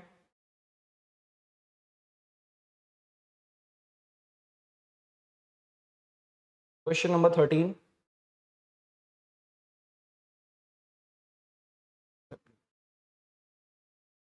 Yes, question number 13. Question number 13 is the irrigation device called Arghat was. Arghat. What was Arghat? Arghat was the irrigation device, especially it came in India during the medieval period. Its right answer will be a water bag made of leather pulled over a pulley. No. A large wheel with earthen pots tied to the outer ends of the spoke. बिल्कुल सही है. That is option number B is the right answer for the Arghat. It was one of the new technological development in the medieval India which helped in the agricultural development. Let's get into question number 14. Question number 14 चलते हैं. What is question number 14? Question number 14 is, who among the following rulers in the ancient India had assumed the titles of, that is the Mata Vilasha, Vihitra Chitta and Gunabhara. ये तीनों जो titles आपको दिखेंगे, ये titles India में किस राजा को दिया गया है. तो ये हाईली फैक्चुअल क्वेश्चन है, लेकिन ये it is related to the south Indian history. अगर इसमें आपको देखेंगे तो the answer is the Mahendravarman first. He was related to Pallava. ये वो जो पल्लवा रूलर, राइट, ये पल्लवा रूलर थे. पल्लवा रूलर ने स्पेशली तमिलनाडु एंड आंध्रा के रीजन में रूल किया हुआ है ना. लगभग 600 AD ऑनवर्ड्स ये रूल स्टार्ट हुआ था, समवेयर फॉर 30 और 40 इयर्स. ठीक. Next question number 15. Question number 15 में अगर हम चलेंगे, what is question number 50? UPSC के बहुत फेवरेट क्वेश्चन है ये, खासकर एंशिएंट इंडिया में ये पूछा जाता है फ्रॉम द फॉरेन ट्रैवलर्स कि which foreign traveller came into the India, and India was a centre of learnings, so many foreign travellers enter into India. 15 में अगर आप देखेंगे तो फाइयान के बारे में क्वेश्चन पूछा गया है। Fahien the Chinese pilgrim travel to India during the reign of wealth Fahien came during the time period of Chandragupta second. तो ये हाईली फैक्चुअल क्वेश्चंस हैं। हिस्ट्री में क्वेश्चंस मोर और लेस थोड़े सी इजी हैं अगर आप बाकी सेक्शन के कंपेयर करें विथ अदर सब्जेक्ट्स, राइट। उसके बाद let's talk about the question number 16। Question number 16 में हम लोग चलते हैं। What is this question number 16? Question number 16 क्या है, देखते हैं क्वेश्चन नंबर 16 के बारे में। Who among the following led a successful military campaign against the kingdom of Srivijaya, the powerful maritime state which ruled the Malay Peninsula, Sumatra, Java and neighboring islands? Especially Southeast Asia में that is the Srivijaya kingdom काफी मजबूती से ये काम चल रहा था। The ruling of the at that period of time, that was the Shailendra dynasty. Who conquered these regions or who brought these regions under his control? The answer is Rajendra first, that is a Chola. He wanted to conquer these areas, especially controlling the maritime trade. बाकी rulers के बारे में अगर आप देखोगे, अमोघ वर्ष of the राजपूता, तो ये इनलैंड कंट्रोल के लिए ज्यादा जाने जाते हैं। Same that is the Prataparudra of the Kakatiya who ruled in Warangal region, ये भी इनलैंड कंट्रोल के लिए जाने जाते हैं। And that is the Vishnuvardhana of the Hoysalas, ये भी इनलैंड कंट्रोल के लिए जाने जाते हैं। तो मैरीटाइम कंट्रोल के लिए राजेंद्र फर्स्ट चोला को आप इनको जो है याद कर सकते हैं। Look, this is also not a new thing, many question related to the Sangam dynasty era और the Chera Chola Pandya has been asked in previous exams too, so you need to understand it. Then comes question number 17। What is question number 17? Question number 17 is related with the Mahajanapadas, right. It is highly factual question, you need to understand it. सबसे पहले यहाँ से पूछा गया है, with reference to the ancient India 600 to 322 BCE, consider the following pairs, territorial region and river flowing in the region. कौन से area में है ना, which river was flowing in that respective area. सबसे पहले you have the Asmaka, Godavari was flowing, बिल्कुल सही है। सेकेंड इज कंबोज में बीपस रिवर, एकदम सही है। थर्ड वन इज अवंती में यू हैव द महानदी, है ना, तो दिस इज रॉन्ग, अवंती में महानदी नहीं होगा, राइट। अवंती में you will have the river called Shipra river, right. Avanti में महानदी नहीं होगा। अवंती महाजनपदास के बारे में बात करेंगे, Avanti has a fight with the Magadha, right. Avanti में 2 कैपिटल थे, उज्जैनीज and the that is the Mahishmati. तो आप देखोगे महानदी यहाँ पे नहीं होगा। अवंती का जो मेजोरिटी रीजन है वो Malwa reason of the Madhya Pradesh में है। So here third pair is incorrect. Fourth one is Koshala is on the river Saryu is flowing through this region. तो absolutely सही।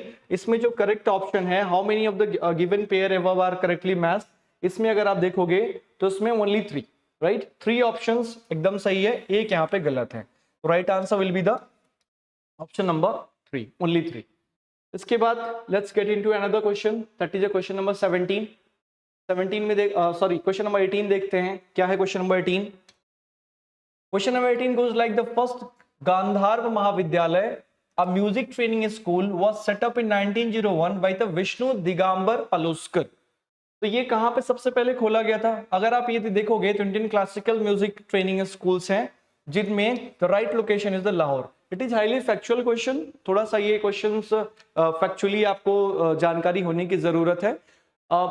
कई सारे जो आर्ट एंड कल्चर के क्वेश्चंस होंगे ना, ये कल्चर के अंतर्गत आता है, जिसमें आपको म्यूजिक से रिलेटेड है, तो थोड़ा सा इसमें याद करने की जरूरत काफी ज्यादा होती है। उम्मीद करता हूं if you would have the factual knowledge related with the music then you might have done this question right. Now second question number 19। Question number 19 goes like the Asokan inscription suggests that Pradeshika, Rajuka, Yukta very important officers sat, है ना। Mauryan administration बहुत जरूरी है। Mauryan administration specially हमने देखा था कि Chandragupta Maurya and Ashoka के टाइम पीरियड में कैसे इवॉल्व हो गया है। तो it is directly from the NCERT you can say. इसका जो राइट आंसर है that is the district level administration. ये डिस्ट्रिक्ट लेवल एडमिनिस्ट्रेशन है। Pradeshika that is the district head, ये डिस्ट्रिक्ट हेड है। राजुका जो आप देखेंगे, Rajuka is that is the head of the revenue department, and Yukta is the subordinate officers of the revenue department, subordinate officer of the revenue department. So right answer is option number B. Now let's get into the question number 20. Question number 20 में चलते हैं. What is this question number 20? अब question number 20 is related with again modern in history. अगर आप इसमें देखेंगे तो modern in history के लगभग 8 questions के आसपास है. Overall history में 16 questions हैं. Out of the 16 question, 8 questions are from modern in history. So that, then again this question number 20 is related with modern in history. Let's get into the question. Consider the following statements in respect of the non-cooperation movement. Non-cooperation के movement के बारे में फिर से question आपसे पूछ लिया गया है. एक पहले पूछा गया था, एक यहाँ पे. Number 1, the Congress declared the attainment of the Swaraj by all the legitimate and peaceful means of its objective. तो एकदम सही चीज है, ये कांग्रेस ने बिल्कुल इस चीज के बारे में बोल रखा है. To declare the attainment of the Swaraj during this activities during the non-cooperation movement. Okay. इसने क्लेम भी कर रखा था 1920 के सेशन में कि स्वराज हमें एक साल में किसी भी हालत में पाना है, अगर नहीं मिलेगा तो we will then convert the non-cooperation movement into the civil disobedience movement. Second, it was to be implemented in stages with civil disobedience and non-payment of taxes for the next stage only if Swaraj did not come within a year and government resorted to repression. Absolutely right. Option number 1 and option number 2 both are correct. So इसमें क्या होगा? Which of the following statement given are correct? That is statement number C.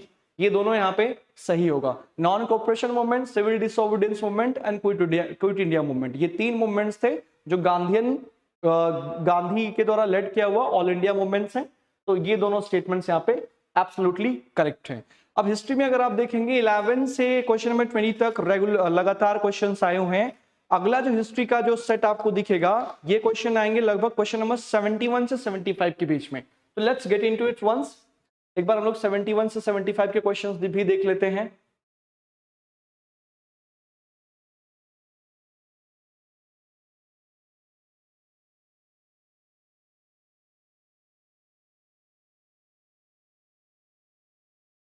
Okay, here comes the question. ठीक, पहला question आपका question number 71. क्या है question number 71? Sedition has become my religion and was the famous statement given by the Gandhiji at the time of. Sedition has become my religion was the famous statement given by the Gandhiji at the time of. Sedition मतलब क्या है? यहाँ देशद्रोह, देशद्रोह मेरा धर्म बन चुका है. ये जो रिलीजन है ना, this is not a moral principle. ये मोरल प्रिंसिपल के बारे में बात नहीं किया जा रहा है by the Gandhi ji. It is all about a political battle ongoing between the British and the Gandhi. तो इन्होंने कब बोला? चंपारण सत्याग्रह नहीं, publicly violating the salt law at the Dandi. Absolutely right. Gandhi जो एक बड़े loyalist of the British empire थे, later on he become a great opponent of the British empire. तो publicly violating the salt law at the Dandi, this is the right answer. Right. Question number 72 में देखते हैं. Next question number 72, ये हम लोग history में ancient Indian history से भी जोड़ सकते हैं and you can also relate it with the art and culture. क्या है ये? The famous female figurine known as the dancing girl found at Mohenjodaro is made of. Very simple question. ये लगभग आपको सब लोगों को क्लियर होगा कि इट वाज अ ब्रॉन्ज, और यहाँ पे ये dancing girl was made up of bronze. तो बहुत ज्यादा फैक्चुअल क्वेश्चन है ना. ये आपको क्लियरली आता रहा होगा. उम्मीद करता हूं कि आपने क्वेश्चन बिल्कुल सही किया होगा. That is the bronze age. Next question number 73. Next question number 73. Question number 73 में एक बार देखते हैं. What is this question number 73? Question number 73 is who provided the legal defense to the people arrested in the aftermath of the Chauri Chaura incident. Who provided the legal defense to the people arrested in the aftermath of Chauri Chaura incident. अब Chauri Chaura incident क्या है? It was the same violent event that led to the end of the non-cooperation movement. अब उसी non-cooperation movement में कई सारे लोग पकड़े गए. उनके बचाव में कितने लोगों को कौन उनके बचाव में उनका केस लड़ रहा था. तो अगर इसमें देखेंगे तो right answer will be that is the Madan Mohan Malviya and Krishnakant, that is the right answer. ये थोड़ा सा फैक्चुअल क्वेश्चन है ना, थोड़ा सा बियॉन्ड द बुक्स जाके क्वेश्चन आपसे पूछा गया है। अगर आपने थोड़ा सा थॉरो स्टडी किया होगा तभी आप इस चीज को थोड़ा समझ पाएंगे, ठीक है। ये थोड़ा सा टफ क्वेश्चन है, मदन मोहन मालवीय एंड द कृष्णकांत। बाकी अगर देखेंगे मोहम्मद अली जिन्ना तो इनसे थोड़ी सी दूरी है। C R Das was the same man, ये C R Das and Motilal Nehru. Motilal Nehru इन्हीं लोगों ने क्या किया था, that is the making of the Swaraj party. Swaraj party है ना, कांग्रेस में डिवीजन आता हुआ आपको यहाँ पे दिखा हुआ था। तो the right answer will be Madan Mohan Malviya and Krishnakant, that is the right answer. Next question पे चलते हैं, क्वेश्चन नंबर 74। क्वेश्चन नंबर 74 में एक बार हम लोग देख लेते हैं क्या है 74। Question number 74 goes like, subsequent to which of the following events Gandhi ji, who consistently opposed untouchability and appealed for its eradication from its spheres, decided to include the upliftment of Harijans in his political and social program? Subsequent to which of the following events Gandhi ji, who consistently opposed untouchability and appealed for its eradication from all spheres, decided to include the upliftment of the Harijans in his political and social program? The right answer will be the Pune Pact that happened in 1932, right? The Gandhi-Irvine Agreement, Delhi Pact, arrest of the Congress leaders at the time of the Quit India movement, promulgation of the Government of India 1935. इसमें जो right answer होगा that is the Pune Pact. This pact was done between Ambedkar, the great leader from the who was fighting for the rights of untouchables, and Ambedkar, and between the Gandhi. For the first time, Gandhi realized the core issues of the untouchables, and from here onwards, he will include the poverty and the casteism eradication programs in each and every sphere or part of the national struggle. और second, the Gandhi Irwin pact से कोई लेना देना नहीं था untouchables का। Gandhi Irwin pact में simple यही था कि how to just take the control of the situation at that period of time. Civil disobedience movement चल रहा था, कैसे उसको कंट्रोल में लाया जाए। तीसरा, arrest of the Congress leader at the time of quit India movement. Quit India movement की अलग कहानी थी, है ना, सेकेंड वर्ल्ड वॉर के टाइम पीरियड की बातें हैं। It was a leaderless movement. Fourth one is from promulgation of the Government of India Act 1935. It was a legislative step for the betterment of the Indians from the British point of view. तो इसका जो right answer होगा that is the Poona pact. तो option question number 74 के बाद let's get into question number 75। 75 भी आपका modern Indian history का क्वेश्चन है ये, और one of the very factual questions, बहुत फैक्चुअल क्वेश्चन है ये, है ना। ये हम लोग इसके बारे में पढ़ते भी हैं कई बार, कुछ चीजें आपको फैक्चुअली एनसीईआरटी एंड कुछ सराउंडिंग बुक्स में मिलती हैं, कुछ चीजें नहीं मिलती हैं। तो आपको थोड़ा सा ये इंपॉर्टेंट सेक्शन, इसको ध्यान देना बड़ा जरूरी है। Consider the following fruits, papaya, pineapple and guava. How many of the above were introduced in India by the Portuguese in the 16th and the 17th century? जब पोर्चुगीज इंडिया में आए थे तो क्या क्या लेके आए हुए थे? उनमें एक चीज था एग्रीकल्चर कमोडिटीज भी लेके आए हुए थे, है ना। कमर्शियलाइजेशन ऑफ एग्रीकल्चर लोगों ने किया हुआ था। तो अगर आप देखेंगे तो all these three fruits, papaya, pineapple and guava, all the three of them were brought by British, brought by the Portuguese in India. तो इसका answer all of the three, that is the C होगा। Okay, तो question number 75 एक हमने देख लिया। लगभग 15 questions in a row history से आए हुए हैं, जिसमें majority of the questions belong to modern Indian history, somewhere around 8, 1 from the culture, some 3 questions from the ancient Indian history, right? Only one question is from the section of the medieval Indian history, ठीक है। तो इसको देखने के बाद और history के जो क्वेश्चंस अगर आप देखोगे तो हिस्ट्री का बाकी क्वेश्चन आपके पास पड़ेगा। Question number 78, 76 and here comes question number 77 and here comes the question number 78. One of the most easiest question, ये बहुत easiest question है। कास्ट मूवमेंट्स हम लोग पढ़ते हैं, है ना, many social reform movements, caste related movements हम लोग बात करते हैं। तो ये हमने देख रखा था कि साउथ इंडिया में विच of the following was the founder of the self respect movements. Very easy one, self respect movement, है ना। देखते हैं, फैक्चुअल डेटा क्लियर कर सकते हो। Periyar, E.B. Ramaswamy Naikar. It is one of the easiest question asked in the prelims examination in 2025. So that is question number 78. It again belong to modern in history. ये फिर से modern in history से आप इसको relate कर सकते हो. And modern in history and share. Modern in history के questions यहाँ पे खत्म हो जाते हैं. अब हम लोग चलते हैं इकोनॉमी के सेक्शन में, राइट? तो इकोनॉमी को अगर देखेंगे तो सेट ए में एकदम नंबर 1 से पहला सेट ही आपका इकोनॉमी से स्टार्ट होगा. ठीक, लेट्स गेट इनटू इट. जो सेट ए है ये स्टार्ट ही आपके इकोनॉमी से हो रखा है. तो let's get into the questions of economy. Economy के भी ऑन एवरेज करेंट्स और अगर आप स्टैटिक को मिलाएंगे समवेयर अराउंड 15-16 क्वेश्चंस आए हुए हैं. लेकिन as you know economy is very dynamic subject. Static से कुछ ही क्वेश्चंस आते हैं, बहुत सारे क्वेश्चंस करंट अफेयर्स के साथ, करंट इवेंट्स के साथ ब्लेंड होके आते हैं. ठीक है, तो लेट्स ट्राई टू अंडरस्टैंड कि इकोनॉमी के कौन कौन से क्वेश्चन है. सबसे पहला क्वेश्चन हम लोग यहाँ से पढ़ेंगे. The first question will be with reference to the investments consider the following. Investment के नजरिए से इन चारों को एक बार देख लेते हैं. Bonds, stocks, hedge funds and venture capital. How many of the above are treated as the alternative investment funds? Alternative investment funds के अंदर कौन कौन से होते हैं? तो अगर आप इसमें देखोगे you will see the bonds and stock are they are not the conventional investment. Conventional investments, right? Conventional investments वो होते हैं जिसमें ज्यादा रिस्क नहीं होता है. So you do not have that much risk in the bonds and stocks. Whereas hedge funds and venture capital, these are known as the alternative investment funds. इनको alternative investment funds के नाम से जाना जाता है. So your right answer will be only 2, that is the second and fourth. Okay, next question number 2 में चलते हैं. Question number 2, what is this question number 2? Question number 2 goes like,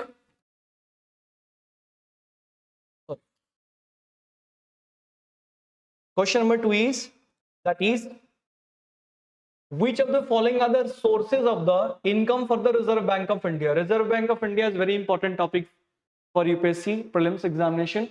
Let's get into it. Sources of income for the Reserve Bank of India. सबसे पहले buying and selling of the government bonds. बिल्कुल सही है, absolutely correct. ठीक है, एकदम सही चीज है. buying and selling of government bonds बिल्कुल सही. Second one is buying and selling foreign currency. बिल्कुल सही, एक्सचेंज रेट्स को मेंटेन करने के लिए जरूरी होता है ना. ठीक. Third one is pension fund management. Pension fund management is not part of the RBI, right? RBI इससे कुछ नहीं कमाता है. Lending to private companies, private companies को देना, तो this is also not part of the RBI function. RBI private company को देने का कुछ काम नहीं करता है. And fifth one is that is printing and distributing currency notes. So yes, this is one of the source of the income of the Reserve Bank of India. इसके बीच में जो बचत होता है that is the income of the Reserve Bank of India. तो आपका इसमें option होगा first, second and fifth. First, second and fifth, that is the D is the answer. ठीक है, तो let's get into the next question. What is next question? Next question is question number 3. Question number 3. And what is this question number 3? Question number 3 is like,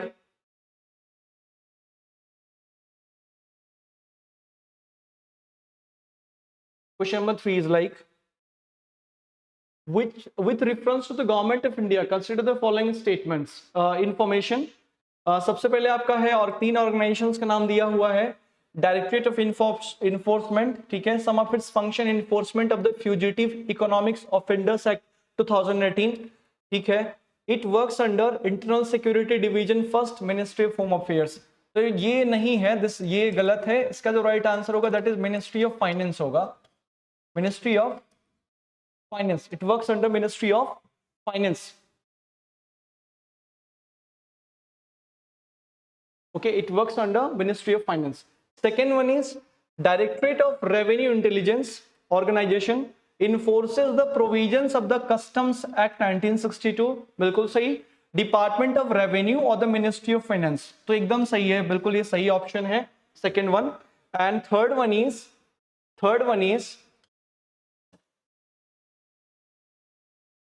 is directorate general of systems and data management, carrying out big data analytics to assist tax officers for better policy and nabbing the tax evaders.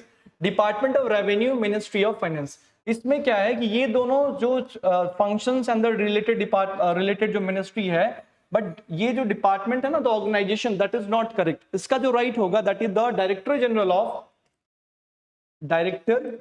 Directorate of, it is related with, that is the Directorate of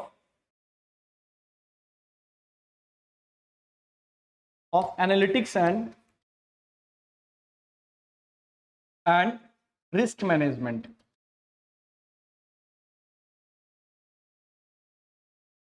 risk management. तो इसमें जो right answer होगा that is only to. सिर्फ second वाला statement जो आपका directorate of revenue intelligence है, enforces the provisions of the Customs Act 1962 and Department of Revenue, Ministry of Finance. सिर्फ सेकंड वाला आपका सही है. ठीक है. Now let's get into the next question. Next question देखते हैं. Next question, that is a question number 4. What is this question number 4? Question number 4 goes like, consider the following statements. In statements के बारे में देखते हैं. क्या है ये? The Reserve Bank of India mandates all the listed company in India to submit a business responsibility and sustainability report. Reserve Bank of India mandates all the listed companies in India to submit a business responsibility and sustainability report. ये बिल्कुल गलत है. Listed company को business responsibility and sustainability report कौन mandate करता है? That is the SEBI, Securities and Exchange Board of India, not Reserve Bank of India. और ये बिजनेस रिस्पॉन्सिबिलिटी और सस्टेनेबल रिपोर्ट क्या है? ये नॉन फाइनेंशियल एक्ट्स हैं, नॉन फाइनेंशियल, जिसमें आप देखोगे तो कॉर्पोरेट सेक्टर रिस्पॉन्सिबिलिटी है ना, इन्वायरमेंटल प्रोटेक्शंस, ये सारे एक्टिविटीज आते हैं. तो सबसे पहले आपका द फर्स्ट वन यहाँ पे आपका गलत है. सेकेंड वन इज, अगर आप देखोगे in India company submitting a BS in just a minute. In India, a company submitting a BRSR makes disclosure in the report that are largely non-financial in nature. जो non-financial nature के होंगे. तो बिल्कुल सही, जैसे अभी हमने डिस्कस किया, किसका मेन काम क्या है? कॉर्पोरेट सेक्टर रिस्पॉन्सिबिलिटी के बारे में बताना है ना, इन्वायरमेंटल प्रोटेक्शन में क्या एक्ट्स दिए गए हैं एक हेल्दी प्रैक्टिसेस के रूप में. तो the right answer is only second one. Second only. Okay, let's get into the option number 5. Question number 5 हम लोग चलते हैं. What is question number 5? Question number 5 क्या कह रहा है? Question number 5 goes like, consider the following statements. Statement number 1. What is statement number 1? In India, the income from allied agricultural activities like poultry farming and wool rearing in rural areas is exempted from annual tax. I'm repeating again. In India, the income from allied agriculture activities like poultry farming and wool rearing is in rural areas exempted from annual tax. This is wrong as per today. जैसे आज income tax act 2025 आया हुआ है, जिसने income tax act 1961 को जो है amend किया हुआ है, राइट, जिसके अंतर्गत इन अलाइड एक्टिविटीज के ऊपर भी अब टैक्सेशन लगेगा. तो statement 1 is incorrect. And second one is, in rural India, the rural agriculture land is not considered a capital asset under the provisions of the Income Tax Act, that is 1961. So absolutely right. In India, the rural agriculture land is not considered a capital asset under the provisions of the Income Tax Act 1961. एकदम सही है. तो आपको 5 का जो right answer होगा that is option number D होगा. Statement 1 is not correct but statement 2 is correct. Statement 1 गलत है लेकिन स्टेटमेंट 2 एकदम सही है. तो ये क्वेश्चन काफी ज्यादा करंट के साथ ब्लेंड होकर आया हुआ है. तो you need to understand such questions. Question number 6. Question number 6. Let's try to understand the question number 6. Question number 6 क्या है? Question number 6 goes like, India had joined the Minerals Security Partnership as a member. तो बिल्कुल it's right है ना. This Mineral Security Partnership, this program was actually started by the United States. इसका main काम था जो scarce minerals है उनको कैसे secure रखा जा सके. Second one is, India is a resource rich country in all the 30 critical minerals that has been identified. Absolutely wrong. India resource rich nation नहीं है minerals के मामले में. Here we have to understand it. ठीक है. तो India is not a resource rich nation. This is wrong. 3. The Parliament in 2023 has amended the Mines and Minerals Development and Regulation Act 1957, empowering the central government to exclusively auction mining lease and composite license for certain critical minerals. तो एकदम सही है ये third one. Option number 1 and statement number 1 and 3rd, these are correct. So your right answer will be, that is the first and that is the third. Okay, first and third, that is the C answer. C is the right answer. Okay. Now let's again get into the another question. Question number 7. Question number 7 में चलते हैं हम लोग.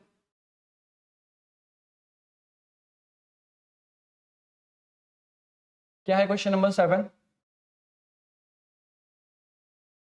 Consider the following statements. Statement 1, as regard returns from an investment in a company, generally the bondholders are considered to be relatively at lower risk than the stockholders. Bondholders are considered to be relatively at lower risk than the stockholder. Statement एकदम सही है. Bondholders जो होते हैं, they are at the fixed return के, है ना, fixed return के लिए they just invest their money, and these are the stockholders, they are the risk holders who especially generated the shares, है ना, they promised the money to the bondholders. So bondholders are at lower risk than that of the stockholder. बिल्कुल सही. Statement 3, second, bondholders are lenders to the company whereas the stockholders are its owners. बिल्कुल सही. Bondholders ने पैसा लगाया है, given दिया हुआ है ना.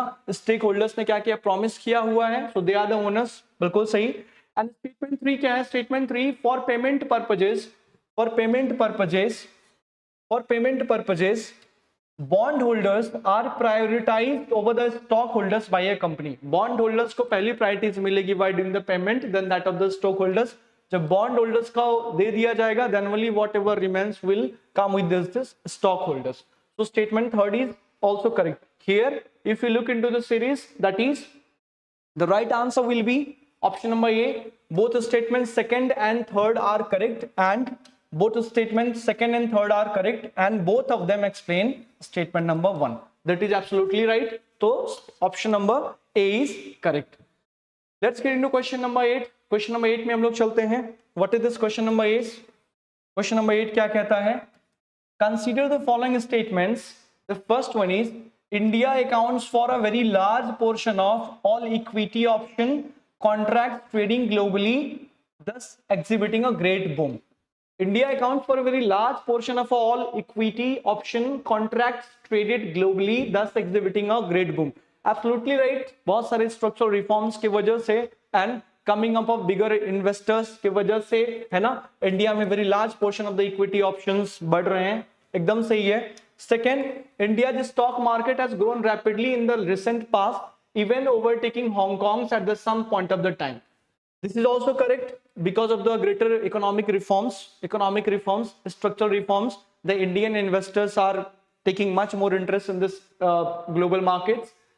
Third one is, there is no regulatory body either to warn the small investors about the risk of options trading or to act on unregistered financial advisors in this regard.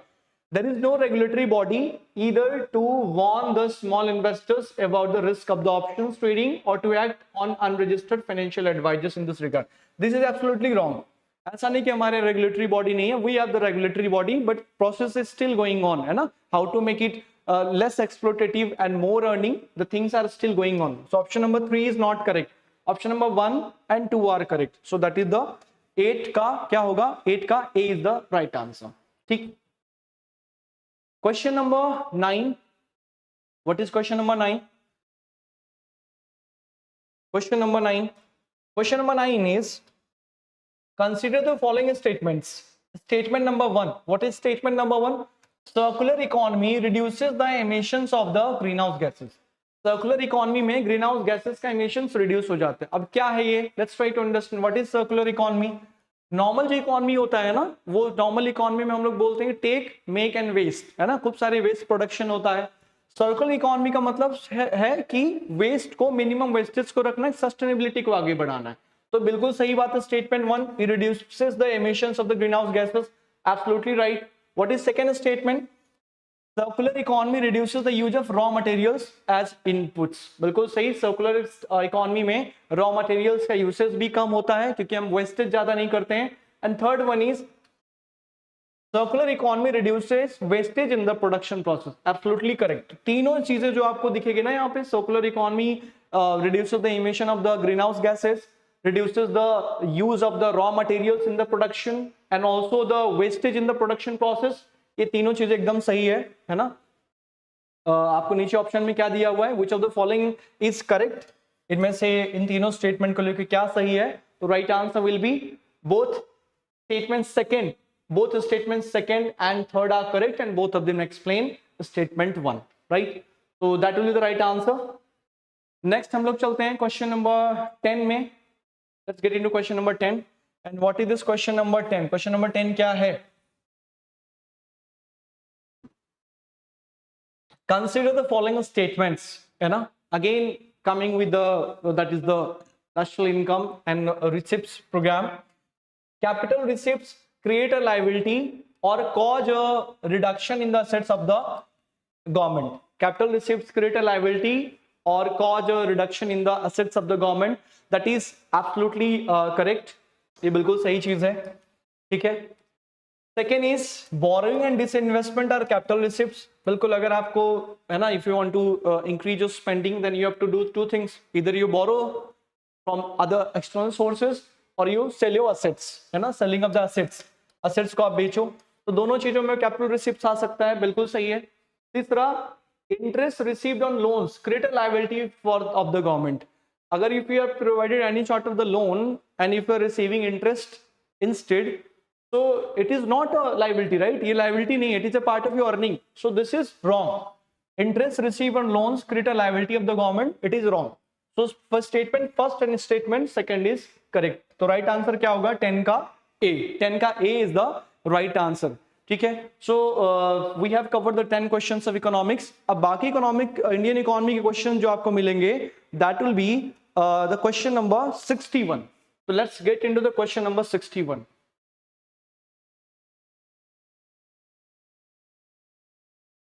Question number 61।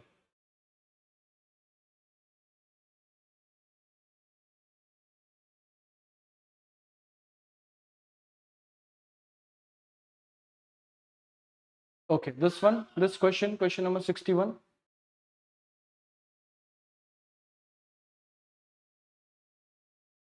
Okay, question number 61 देखते हैं हम लोग इसमें क्या है। The very first thing, suppose the revenue expenditure is 80,000 crore and the revenue receipts of the government are 60,000 crore। Expenditure is exceeding than that of the revenue receipt, so here you will have the revenue deficit that is expenditure minus receipt, so that is 80,000 minus 60,000, that will be the 20,000, ठीक है। सबसे पहला चीज, the government budget also shows borrowing of the 10,000 crore, मतलब government is funding itself, government fiscal deficit को क्या कर रहा है, that is funding।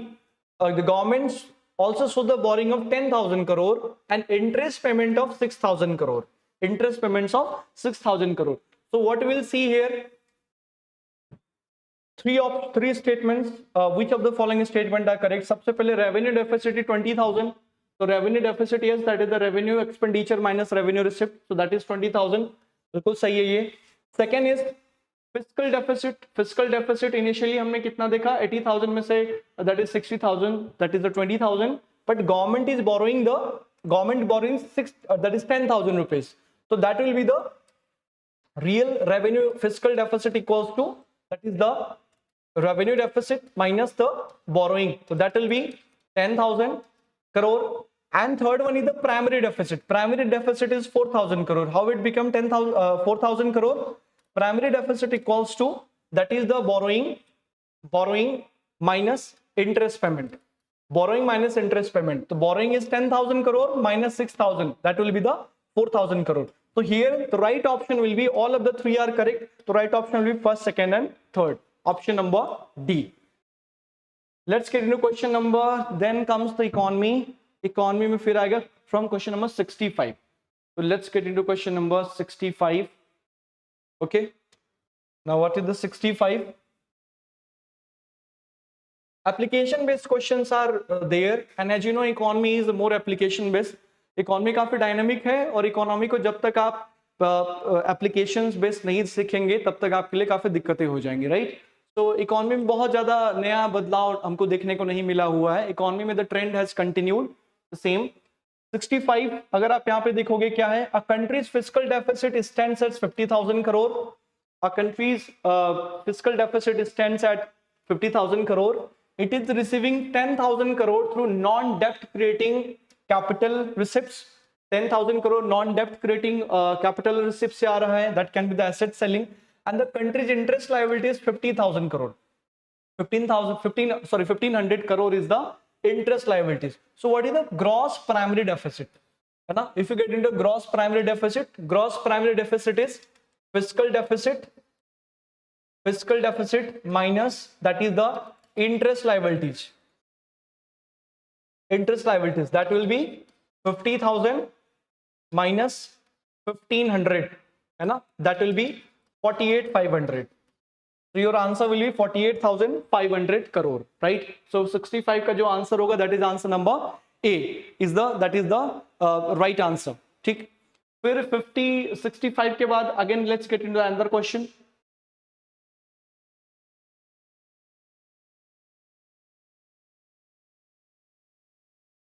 Question number 66. So let's get to question number 66. It is related with the Finance Commission. क्या है ये question? Which of the following statements with regard to the recommendation of the 15th Finance Commission of the India is correct? Finance Commission काफी important topic है in this. Let's get into the first one. It has recommended grants of 4,800 crores from the year 22-23 to the year 25-26 for incentivizing states to enhance the educational outcomes.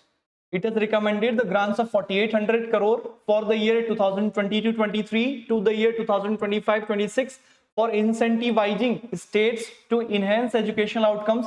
एकदम सही है ये. Next, that is 45%.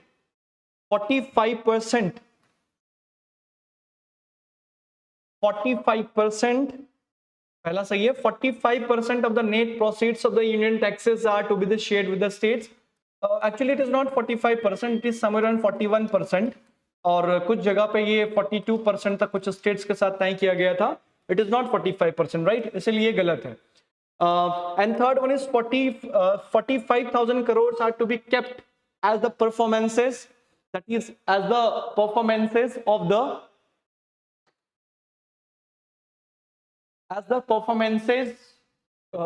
performance based incentive for all the states for carrying out agriculture reforms. बिल्कुल सही है. And fourth one is it reintroduced the tax effort criteria to reward fiscal performance. This is also correct. The first, third and fourth. Option number C is correct. Okay. Option number C is एकदम सही है. So let's get into the another question. Another question is question number 67. Sorry, question number 67. Consider the following statements with respect to the International Bank for Reconstruction and Development. ये World Bank का one of the branch, you can say International Bank for Reconstruction and Development. So we have two options. The first one is it provides loans, guarantees and guarantees to the middle income countries. So बिल्कुल सही है. It provides loans and guarantees to the middle income countries. Second, it works single-handedly to developing countries to reduce the poverty. So you cannot call it correct, right? Single-handedly, not like that. It is not working single-handedly. ठीक है, single-handedly नहीं है. It is not the only organization. Third one is it was established to help Europe rebuild after the World War II. Absolutely correct. ये 1944 that is 1944 में proposed था, 1945 में बन के complete हुआ. So you can say that the option number statement 1 and statement 3 is correct. So that is first and third only. Okay. Then now let's get into the another one. That is question number 68. अब ये UPSC का one of the favorite topic होता चला जा रहा है. It is related with the RTGS and NEFT. Consider the following statements in respect of RTGS and NEFT, right? So let's get into it. RTGS and NEFT. In RTGS, the settlement time is instantaneous, whereas in case of NEFT, it takes some time to settle payments. तो ये आपका सबसे पहला चीज बिल्कुल सही है. RTGS में that is the rapid, तुरंत चीजें होती हैं, है ना. रिस्पॉन्स आपका जो है तुरंत होता है. NEFT में it takes time, है ना, थोड़ा सा टाइम लगता है. एंड सेकेंड स्टेटमेंट अगर इसमें देखेंगे, सेकेंड स्टेटमेंट RTGS के बारे में, that is in RTGS the customer is charged for inward transactions while that is not the case for NEFT. RTGS में कस्टमर से कुछ चार्ज किया जाता है, NEFT में नहीं किया जाता है. दोनों में बिल्कुल गलत है. इनवर्ड चार्जेस के लिए कहीं कोई इनवर्ड ट्रांजेक्शंस के लिए कोई चार्जेस नहीं है, तो this is wrong. Third one is operating hours for RTGS are restricted on certain days while this is not true for NEFT. This statement is also incorrect. Both of the services are available 365 days. So this is also wrong. Only the first statement is correct. Only first statement is correct for this question. Okay. Now let's get into another question. Question number that is 69. Okay. Question number 69. What is there in 69? Consider the following statements. Consider the following statements. United Arab Emirates, France, Germany, Singapore and Bangladesh, 5 nations. How many countries amongst the above are there other than India with the international merchants payments are accepted under UPI? है ना, कौन कौन सी हैं जिनमें India के अलावा UPI use किया जाता है, पेमेंट्स रिसीव कर सकते हैं? So the right answer here you will get right answer like first one is, the right answer will be only 3, that is United Arab Emirates, France and Singapore. Germany और बांग्लादेश में चीजें अभी तक नहीं है, है ना. So these are the 3 options. Question number 69. उसके बाद हमारा जो इकोनॉमी का क्वेश्चन है, economy question, then we will here we have entered the economy section, right. Economy के इतने ही क्वेश्चन है आपके पेपर में. अब मैं उम्मीद करता हूँ आपने चीजों को अच्छे से समझा होगा, है ना, मोर और लेस. तभी तो क्वेश्चंस का नेचर आपने समझा होगा. आपने अगर पहले एग्जाम दिया होगा तो उसके साथ भी एक कंपैरिजन आप डेवलप कर पाए होंगे कि what are the changing nature of the UPSC. UPSC के नेचर में बहुत ज्यादा चेंजमेंट्स तो नहीं आया हुआ है. It is as challenging as usual, but हाँ, हिस्ट्री में क्वेश्चंस रिलेटिवली आसान है और इकोनॉमी में the trend has continued. The application based questions are this ruling over the trend. So उम्मीद करता हूं आप लोगों का सेकंड पेपर भी अच्छा गया होगा. Give your best for the upcoming examinations. और बिल्कुल जिनका पेपर अच्छा नहीं हुआ है, don't need to worry, do not panic. It is part of the preparation, है ना, it is part of the preparation. You just tighten your belt for the upcoming battle and stay tuned with us. Okay, that much for today. Thank you.